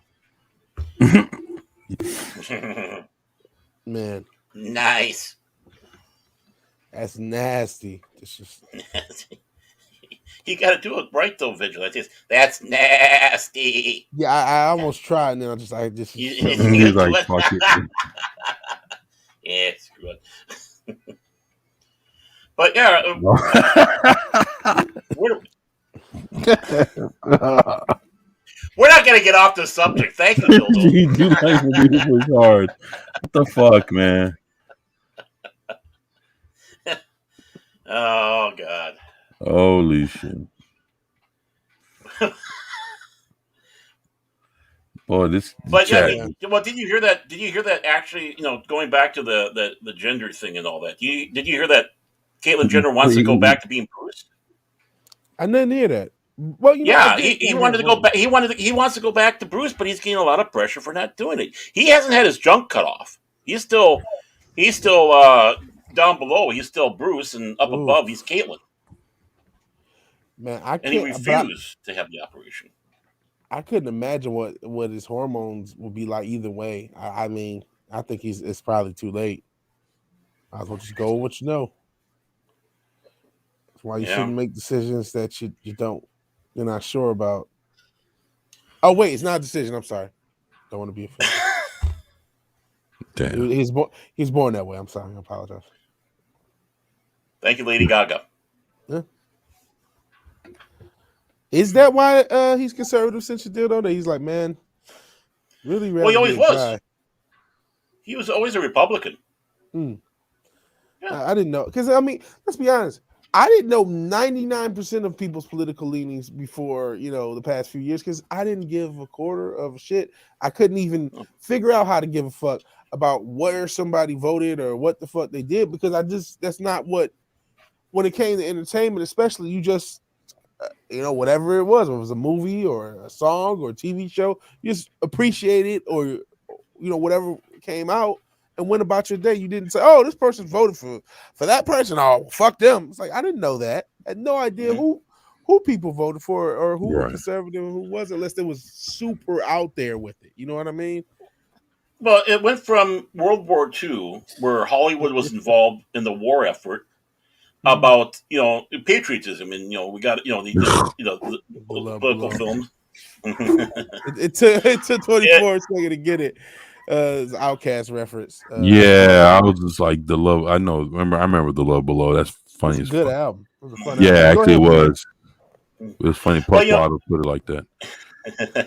But you went from having the Patriot, and you had people that were Republican and Democrat alongside, because we're fighting. We're fighting for America. That was the big thing. We're Americans. And we're coming forward. We're not espousing a political belief. We're espousing Americanism. We're fighting the fascists. We're fighting the National Socialists. We're fighting Imperial Japan. We want to make sure that we're free and the world is free, and stopping these people. And went into Vietnam War, and that's when things started really changing. That's where you had the protests against the war, and then it becoming more and more left leaning, and then it started exploding more and more with them espousing political views. I mean, Martin Sheen, out there espousing left and right. That's, besides acting, that's one of his big things. Yeah, you had actors and actresses supporting people. Like Frank Sinatra was a Democrat. Dean Martin was a Republican. And, Frank actually got Dino to support JFK in that election. But other than that, Dino was a Republican all this life. Well, you wouldn't know it because he wasn't running around on his sleeve. This is, my political party is what I am. Now we've come to the point that, that's all it is. You either are going to be our political party, our views, or you're going to be nothing. And it's go back to being a blacklist, just like he had in the 50s. And there was one before that. And the blacklist of the 50s was not the first time around. It was the other way. It was actually a response back when you did have leftists trying to push their way in Hollywood. Man. And shut down that voice, anybody that was against it. Crazy McCarthy goes in there. You had that going for the backlash. Now you got the other way around. Again, it goes back and forth.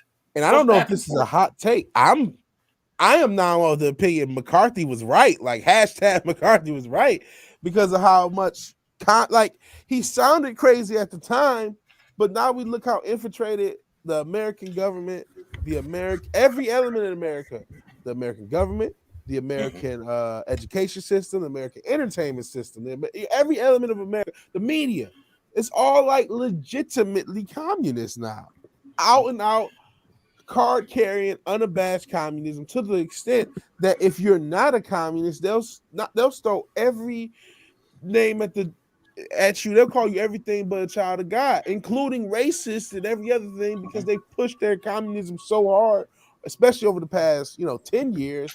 But it came from establishing every institution as left-leaning and lefter-leaning and lefter-leaning. And so whether or not McCarthy was right about the specific individuals that he went after or not, I couldn't tell you. I'm not a historian, and I'm sure there were ones that he wasn't. but there seems to be something to the idea that everything got infiltrated by communism. Well, the big thing is it wasn't the government that was doing the blacklisting. It was studio response. Yeah. And many of the people that McCarthy was accusing were. That's the important thing. When they're on there, they said back, yes, I am part of I've been to these Communist Party meetings. Orson Bean, who he was basically blacklisted because he wasn't necessarily communist leaning, but he was trying to trace a little communist tail. And he wanted to date this girl, so he went to some of these things so he could try to get this girl and date her and all that. While he was there, he got blacklisted for a year by the studios, but he came back again. But he wasn't a communist. It was the studios that were doing it. Majority of the people that were being accused were, and a lot of them ran off to England. And under Nom de Plumes over there started producing TV shows. That's where you got the Adventures of Robin Hood, Sir Lancelot, several of those other shows that did come back over to the United States because they were geared to come to the United States as well as England. And that's why a lot of those shows, if you really watch them, they're very left-leaning, incredibly left-leaning. But the thing is they were talented writers, and they did a good show. And you could watch it, and you weren't necessarily getting lectured like you are now today. So that's the big thing. It was a little bit of a cancel culture of that time with the studios because everybody was afraid. I mean, Lucille Ball was brought up there. Her uncle was the communist, and basically she was basically a Communist Party member in name only. But you know damn well that she wasn't a communist if she was married to Desi Arnaz, who was vehemently anti-communist and incredibly Republican and on the right side. So if she was really truly a communist, that would not have worked in that relationship, needless to say. Yeah. So I mean, there was some wrong stuff that was done. It wasn't necessarily a bright thing, but I'm not necessarily. It's scary to say he was right. He was right. Yeah, he was I'm not crazy, necessarily. But he was right. Co-signing all the tactics and all things were done, and there's definitely some, like you said, just people just getting blacklisted for going to parties and shit. But like the spirit of what he's talking about clearly has some weight to it. If you look at what's going on now, because this is the type of stuff you were trying to prevent by doing it. Ideally, So. Right. And now we're seeing it the other way around. Now people are getting blacklisted because you were concerned. Oh, you said this 20 years ago. You said the N bomb or you said the F bomb, and I'm not saying the fornication one, but more of the that at one time. Bundle of sticks. Right. Yeah, bundle of sticks. Thank you. Or in England, a cigarette. Cigarette. And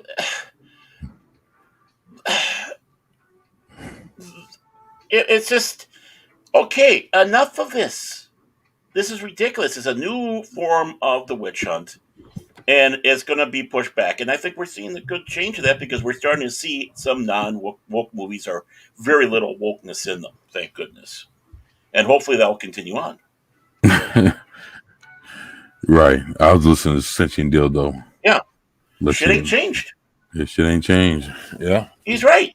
Yeah. It hasn't. I mean, anyone who studies history knows that, okay, we go into the cyclic thing. Is everything old is new again. And we all think this is something new. Such as people talk about.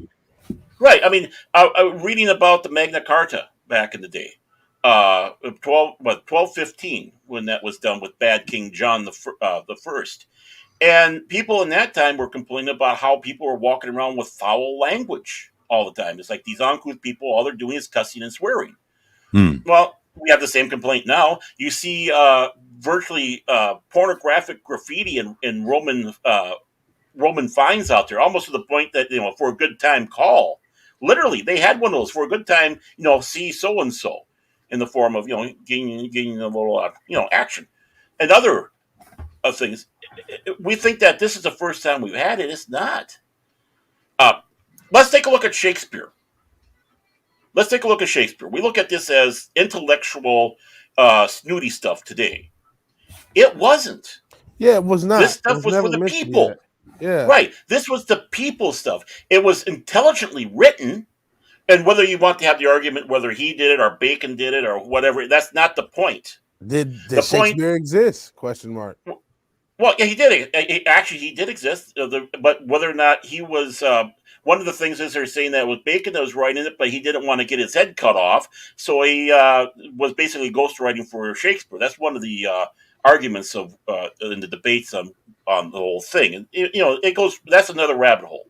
But the thing is Shakespeare was your culture. That was your culture watching or viewing in the day. Pop culture. There we go. Right. And yeah, you're right. There was a nice peeing one that they had in Rome. Shit. There was. I mean, this is so makes you wonder in the future: is Married with Children going to be considered Shakespeare in the future? Who knows? Oh, yeah. But you're right, and honestly, that's I have heard that rumor that such a dildo said Shakespeare was black. I may have been the one told him. Who knows? Because I talked about those type of rumors. I don't know, but there is something in you talk about history repeating itself. I just said that thing earlier. It may not repeat itself, but it does rhyme.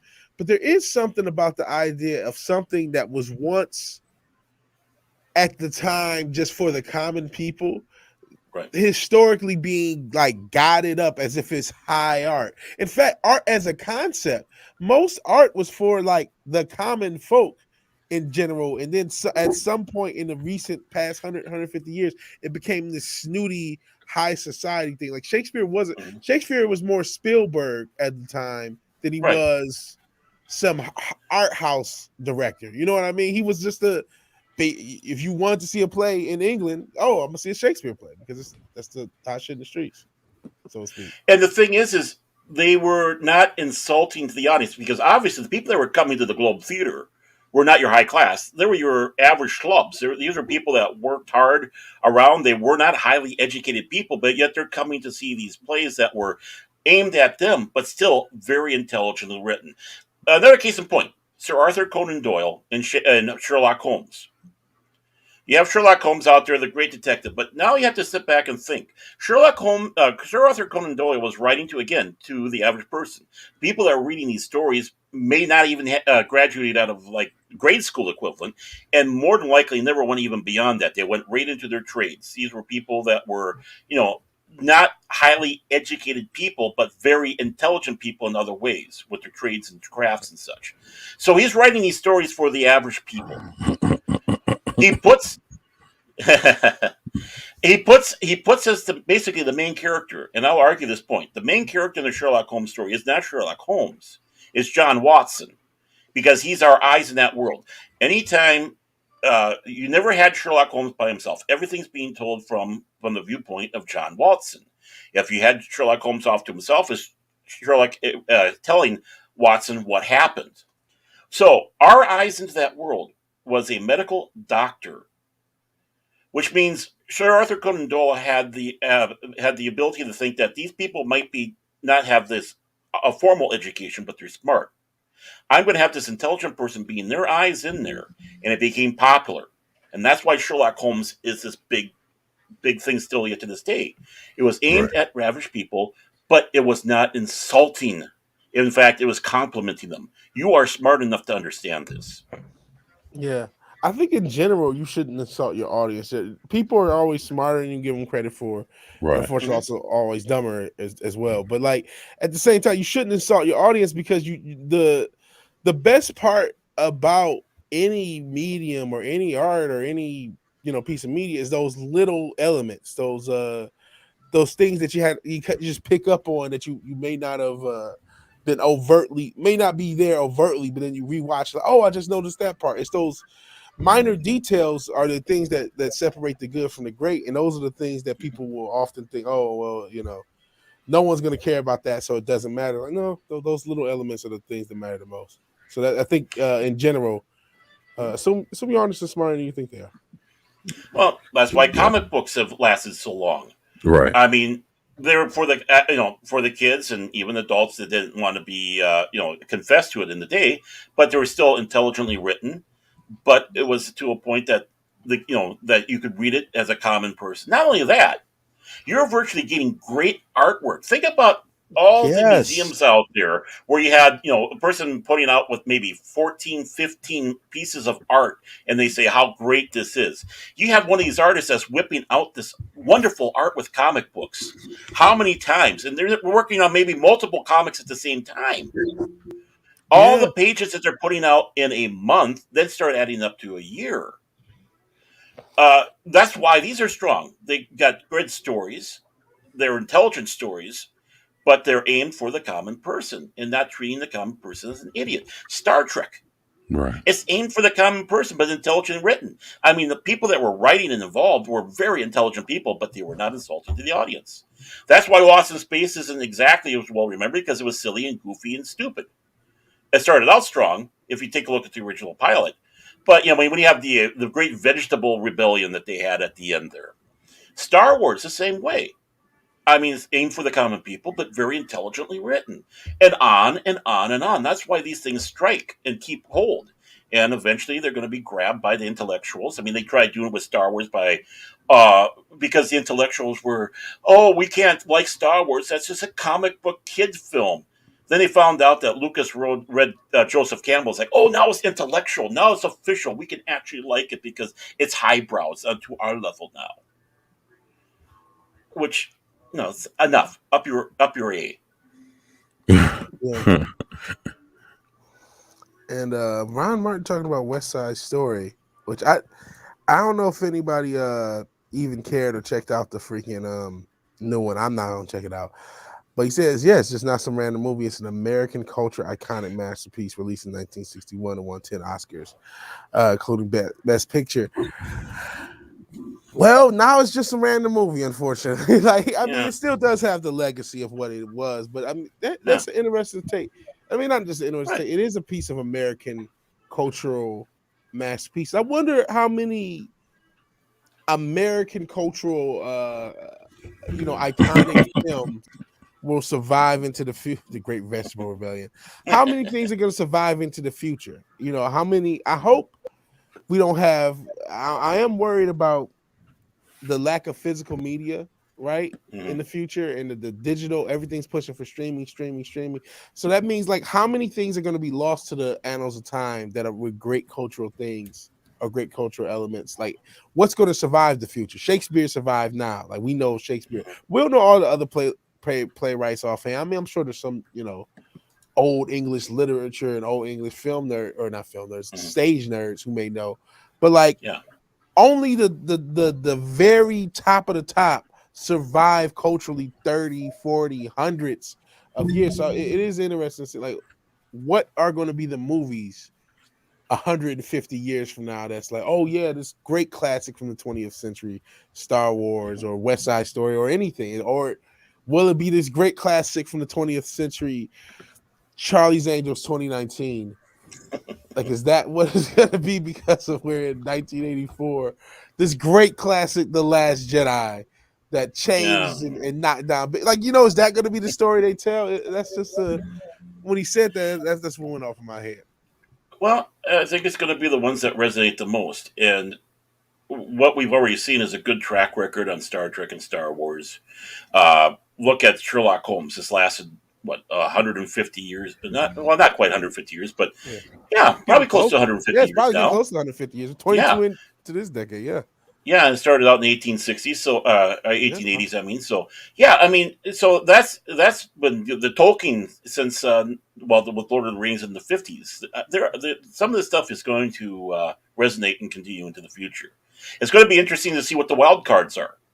I mean, there's always those wild cards you'll never suspect.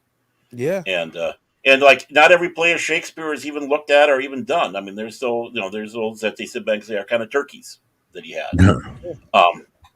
But it's perfect. Yeah, so it's just it's going to be an interesting wild card. It's really hard for me to see anything really out of this era that we have right now resonating. Just like you had a wasteland for a while there, even with in the 70s and the 60s, there's a little bit of wasteland. It's going to take another reawakening that will start this off again, and it's going to be interesting to see what happens there. And Ron Martin brings up a good point. I would have never considered these woke remakes as like book burning, but they kind of are because they're like, Yeah. because now again in the Google world, when a kid Googles XYZ, when they Google West Side Story, the first thing that's going to come up is actually this one because at least right now because it's the more recent one, and so no matter what, when they Google West Side Story, this version, or when they Google cats, they're not going to get the butthole cut, but they're going to get the crazy, shitty CG version and not the play. So like no matter what, whenever they remake something, whenever they do a new version, they add that to they like staple that to whatever cultural thing that they're stealing. So Right. yeah, it is kind of like a book burning or just a rewriting of a book almost like when you do these shitty remakes. Right. It's like I'm going to do it better, and I'm going to have my views put in there, and we're going to ignore everything there, and hopefully everybody likes my stuff better. Yeah. It's almost shitting on the other people. Yep. And that's exactly what it is. I mean, there is some stuff you never touch. You'll never do Citizen Kane. Citizen Kane's done. You can't do anything better than Citizen Kane. Don't give them Honestly, ideas. I know. Well, the thing is they did it with The Day the Earth Stood Still. Why did they need to remake that one? The first one was already the one with Keanu phenomenal. Reeves.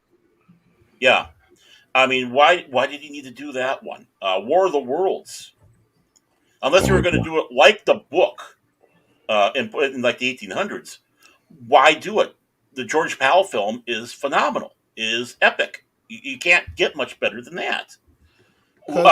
Tom Cruise needs a movie. He come out of the closet. Come on, get out of the closet and do something. Jump on the couch. L. Ron Hubbard told Tom Cruise to do the movie, so he had to do it. I shouldn't say it. They may be outside my door. They don't fuck around. No, they don't. They don't fuck around. You don't want to fuck. There's that red dot on you. Yeah, man. They just be outside my door. So we see you had a little issue with Scientology. Just call me by my real name. Like, oh, you guys are right here. Hey. You want to know something kind of spooky. Cam, by the way. Yeah. You want to know something spooky? Back in when Battle Felch Earth came out, the great Travolta debacle, and I read the book. I know about all 1,000 pages of it or whatever. Oof. And one guy was sitting back saying he was not a Scientologist, but he thought back and thought this was one of the greatest pieces of pulp science fiction that was done. And he goes, but the funny thing is I went and I took a book out of the library on Scientology because I just was curious. And he said, after I did that, I started getting all this stuff sent to me from the Scientologists about, hey, join up with it. Yeah.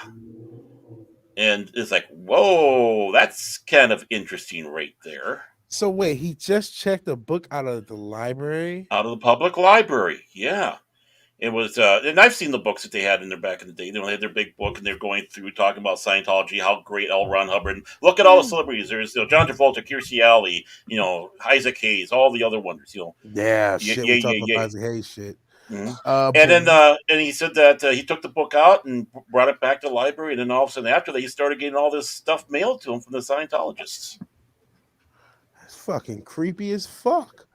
There you go. I knew you'd like that. I mean, not like it, but I mean, I knew you'd like to go on to that. I know what you like. So. That's conspiracy. This is why I'm a conspiracy theorist, because the shit's not conspiracy. It's just real. Fuck. Mm-hmm. Yeah, don't fuck with the church. Scientology, they have aliens, spaceship hitting volcanoes. They might, since you dildo. They're not fucking around. Yeah. They're not fucking around. You might find them outside your door, too, talking shit. I'm gonna walk my dog and be like, hey, so are you interested in the Church of Scientology? Oh my God. Hell, the Cam. How's it going, brother? Great to have you here, man. Hey, Cam. Thank you for being here. It looks like you gotta head out. I think we might be heading out a little bit. Yeah. We're gonna shut this down here in a minute. But damn. Boy, this was an interesting show. That's all I got to sit back. Yeah, it was. All these shows are interesting. Yeah, I mean, but yeah, I mean, this is.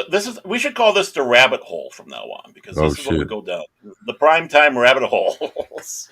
Yeah, please, after the sheep, I don't think we can survive it. Yeah, it's like from smashing sheep to Scientology. It's like what the fuck? Yeah. But the primetime rabbit hole sounds like something totally different. That sounds like Oh no, that's we can't do that. One pill makes you larger, the other pill makes you small. oh shit. I know it's an Alice in Wonderland reference, but I'm just like just thinking about yeah, it has been a weekend for interesting chats, Punk Waddle. Because if you've been following my weekend, my New Year's weekend, I have streamed almost 24 hours, legitimately, Holy cow! because I streamed 12 hours. I went from I did the MFR cocktail lounge on Friday. I actually didn't bring in the New Year on the East Coast because I had to leave for a second to talk to Graham Jelani Williamson and brought it in with her, and then did Mad Mardigan stream, and then did a 3-hour stream of Mario on Saturday morning, and then did another stream Saturday night, and then did the stream earlier today, and now this. So I've streamed like at least, let me see, 12 plus carry the one, probably 16, 17 hours of the past. I've only done 4. 72. Like, yeah. I've only done 4. And now people are smart enough to not to put me on their streams. Yeah. Damn. Time white rabbit holes. Follow the right rabbit. And then that's another thing they got wrong. The fucking Matrix. I mean, I know it's been said to death how terrible the new Matrix is. I did not see it, and I probably never will. But that really sucks that they ruined. They did that. Like, stop ruining stuff. Please do something original. Please, if you have to make everything, super trans and super LGBTQ and super agenda based and super communist and white men bad, okay, we can't stop you. But for fuck's sake, come up with your own franchises, do the damn work, and try to get good. Try to write good stories.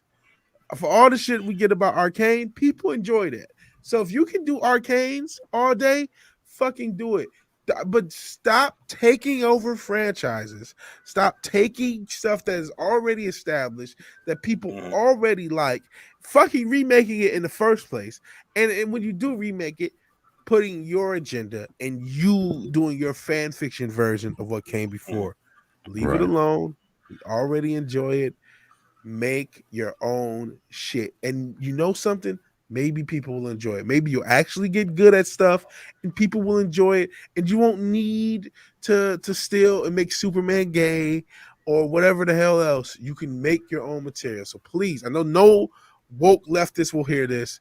And even if they did, they say, listen, motherfucker, I'm just trying to get the most money as possible. But like, still, please be original. It's hard to do that when they don't have an original thought in their mind. I mean, you like earlier, you're just asking questions you were doing earlier, and the thing all they can do is just jump on you, insult you, call an and fold. They're not returning back or giving an answer. They're just mad that you asked the question. Well, everything that we have, any story starts out with a question. What if? Yeah. Every story is a what if. And you, whether it's just a fun pulp story, a comic book story, something that you want to have even deeper and stronger, like Dune or The Lord of the Rings or whatever, the story starts out with "what if," and you have to be creative off of those 2 words and build that structure and come to a complete end. If you don't have the mental wherewithal or the creativity, you can't go with "what if." It's more like, what can I pervert? What can I change? Yeah. And that's the big thing. And overall, reboots and such are not a bad thing if they're done proper. We do it all the time with plays. Honestly, you take a look at it. How many different versions of Shakespeare's plays are done? I mean, West Side Story is a Shakespeare play redone as a musical, and look how intelligently it's done like that. It takes intelligence to do it and be reverent to the source material. If you're not reverent to that source material, if you don't give a damn, you're just using it as a source to get your thoughts out, well, then you're nothing. You're a mental midget. You're IQ 70 crowd. And go away. And Essential Dildo put it so elegantly. Get good, scrub. Just get good. There you go. Get good. Man. Well, I'll tell you what, we're gonna go ahead and wrap it up right there. That's a All good right. idea. Yeah. So before we go, Baron, let us know what you got going on for this week. Well, this week, I keep on saying it, but now that the holiday's over, maybe I'll get my. I do have some stuff filmed. I just got to edit it up, and even talking with this, some of this, I did hit some topics I want to do. So hopefully, I'll get some videos out. But I do have my usual Wednesday show at 9 o'clock Central Standard Time, Baron After Dark, and my guest this time will be Captain Trek. I know he's a little controversial; he's caused a little roughage out there, but I talked with him, and I think it's going to be an interesting chat. And like I said, I like all sorts of views and like to have the people to come out. So I hope you join me. Captain Trek and I are going to have a nice chat going on there. And of course, every Sunday, you'll have me here until 24 gets fed up with me and kicks me out the door. Nah, don't do that.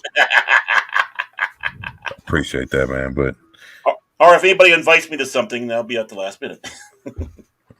wow, that's cool. Well, shit, I'll be looking out for you this week, man. What about you, Vigilante Williamson? Well, right now I'm in a kind of a weird place with my life, so I don't have as much time to put towards the channel as I normally did. But I think Culture Crime Fighters, the first episode of the year, is actually on my channel this week. Right. So we do have that, and I still am doing, the Culture Crime Fighters. We're still doing the Patreon show. So if you haven't signed up to our Patreon, please do. We just started a few weeks ago. We do Culture Crime Fighters Secret Identities. We do shows talking a little bit more about ourselves and some of our past experiences, our life, me and Matt. So that I'm still going to do. Otherwise, it's just pop-up gaming streams. And so I kind of accidentally come across this format of just retro gaming and just talking about whatever I want to with life. So I may even do one if I have time. I may even do one tonight because it's become a fun thing and it's become a fun hang. So nothing scheduled outside of the Primetime Kings, obviously every Sunday, and the Culture Crime Fighters. But I might do some pop-up gaming streams, and I'm not using StreamYard as much because they're being pretty grimy to me. Because yeah.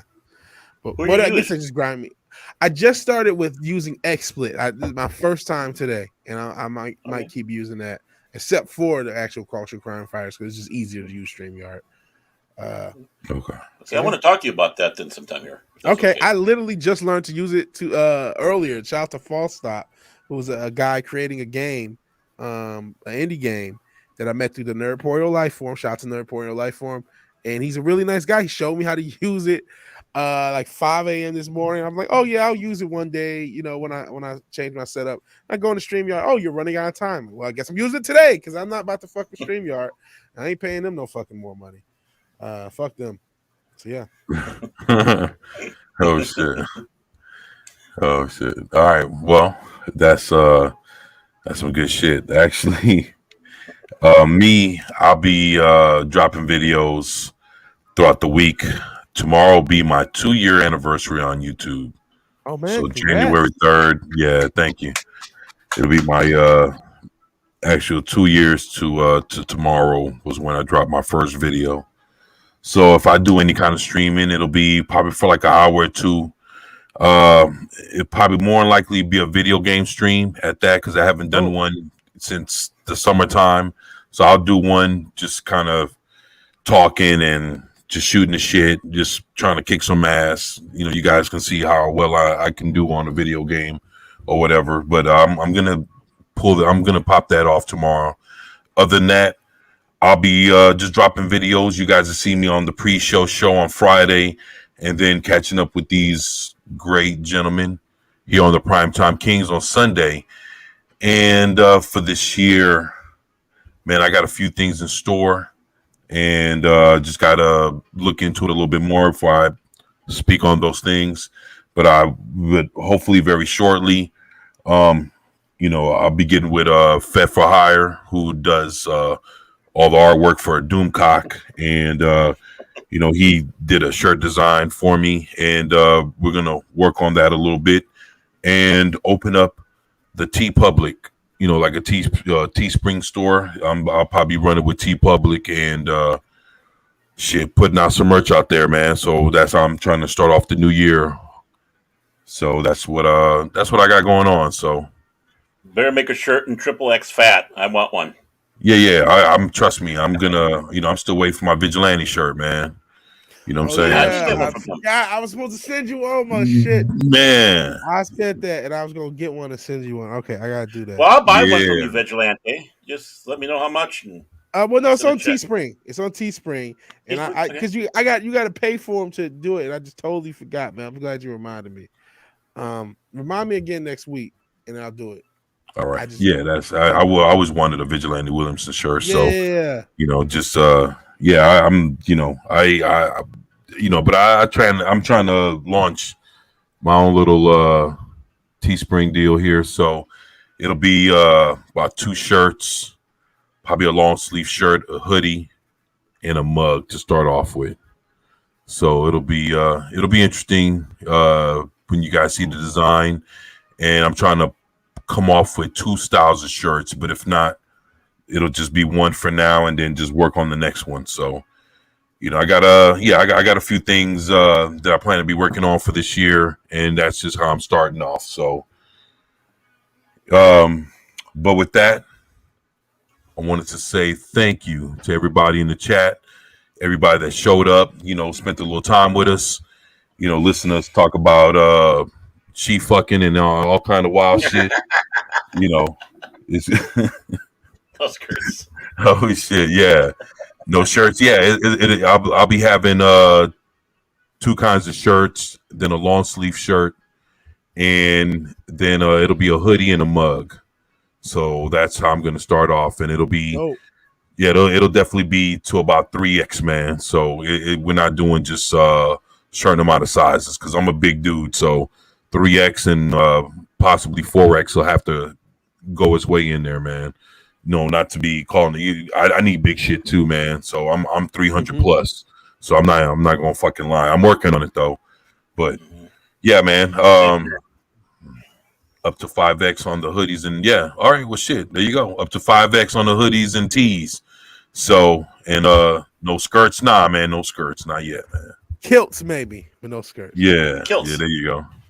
Yeah, but that's there you go. Yeah, that's what I'm working on. So trying to catch up to Vigilante here and try to get a little merch store going on. I gotta catch it to myself. I've done nothing with my merch store. I don't even promote it. Like I totally forget. I set up a Teespring and I've totally forgotten about it. Oh, well, shit, man. Yeah, I'm looking forward to one of his shits, man. So I can't wait to get a Vigilante shirt, man. I want one. I do. I'm serious. All right. Yeah, actually, you can actually look up. You can actually if you look into his live streams, I mean, on my channel, all his channels do promote it. Yeah, if you just kind of look at the chats, you can actually see him. Yeah, the chats will definitely promote his Teespring store and all and his merch. So yeah, man, that's gonna be some good shit. So you'll see me live with a Vigilante shirt on. Dope. Yeah, that's gonna be some good shit. I'll be like your blimp going around advertising. Oh, you know it. Rubbed your girl said a straight jacket. There you go. Everything is fatter in Texas. It is known. Oh, okay. No, I'm here in Texas, so it's all good, man. That's why I love Sentient Dildo. My shirts will say, yeah. Bro girl says my shirts will say I got rough with rough. There you go. I want one of those. Yeah, that'll be some good shit. Yeah. But look, just want to tell everybody, thank y'all for being here, supporting us, getting down with us all the way, from the beginning all the way to now. Your support, your love, and you guys, being there for us means everything. And without you guys, none of us can survive, man, because it takes all of us to build what we have. And just want to tell everybody thank you. You guys, of course, you guys support Baron Norman Tag, you guys support Fat Steven Seagal, you guys support Vigilante Williamson, and you guys come over here and show me love, and we're all thankful for it. So we just want to tell you guys Happy New Year's. Hopefully you guys had a great has great holidays, enjoyed Christmas, and we look forward to catching up with y'all during the week. Please look out for the content we'll drop. You'll see Vigilante going live for the most part, along with Baron Norman Tag. I'll be dropping the videos like always, but you guys will see me tomorrow. You guys see me on Friday and Sunday, and just look out for these gentlemen. And yo, we just want to tell everybody thank you, and we appreciate you guys, having our backs, because we definitely have y'all. So yeah, man, if you guys want to say something to close it out, go for it, man. No, that's it, man. Love you all. There you go. Appreciate we love you guys. For being here. We love you. Yeah, we love you, man. So you guys take care. You guys enjoy the rest of your weekend. I know it's Sunday. You guys, spend time with your family, loved ones, get something to drink, something to eat. I know Doomcop's coming up pretty soon. Go check him out. And you guys enjoy the rest of your weekends, and we'll see y'all during the week. We love y'all. Y'all take it easy. And we're the Primetime Kings, and we're out. Peace. Peace.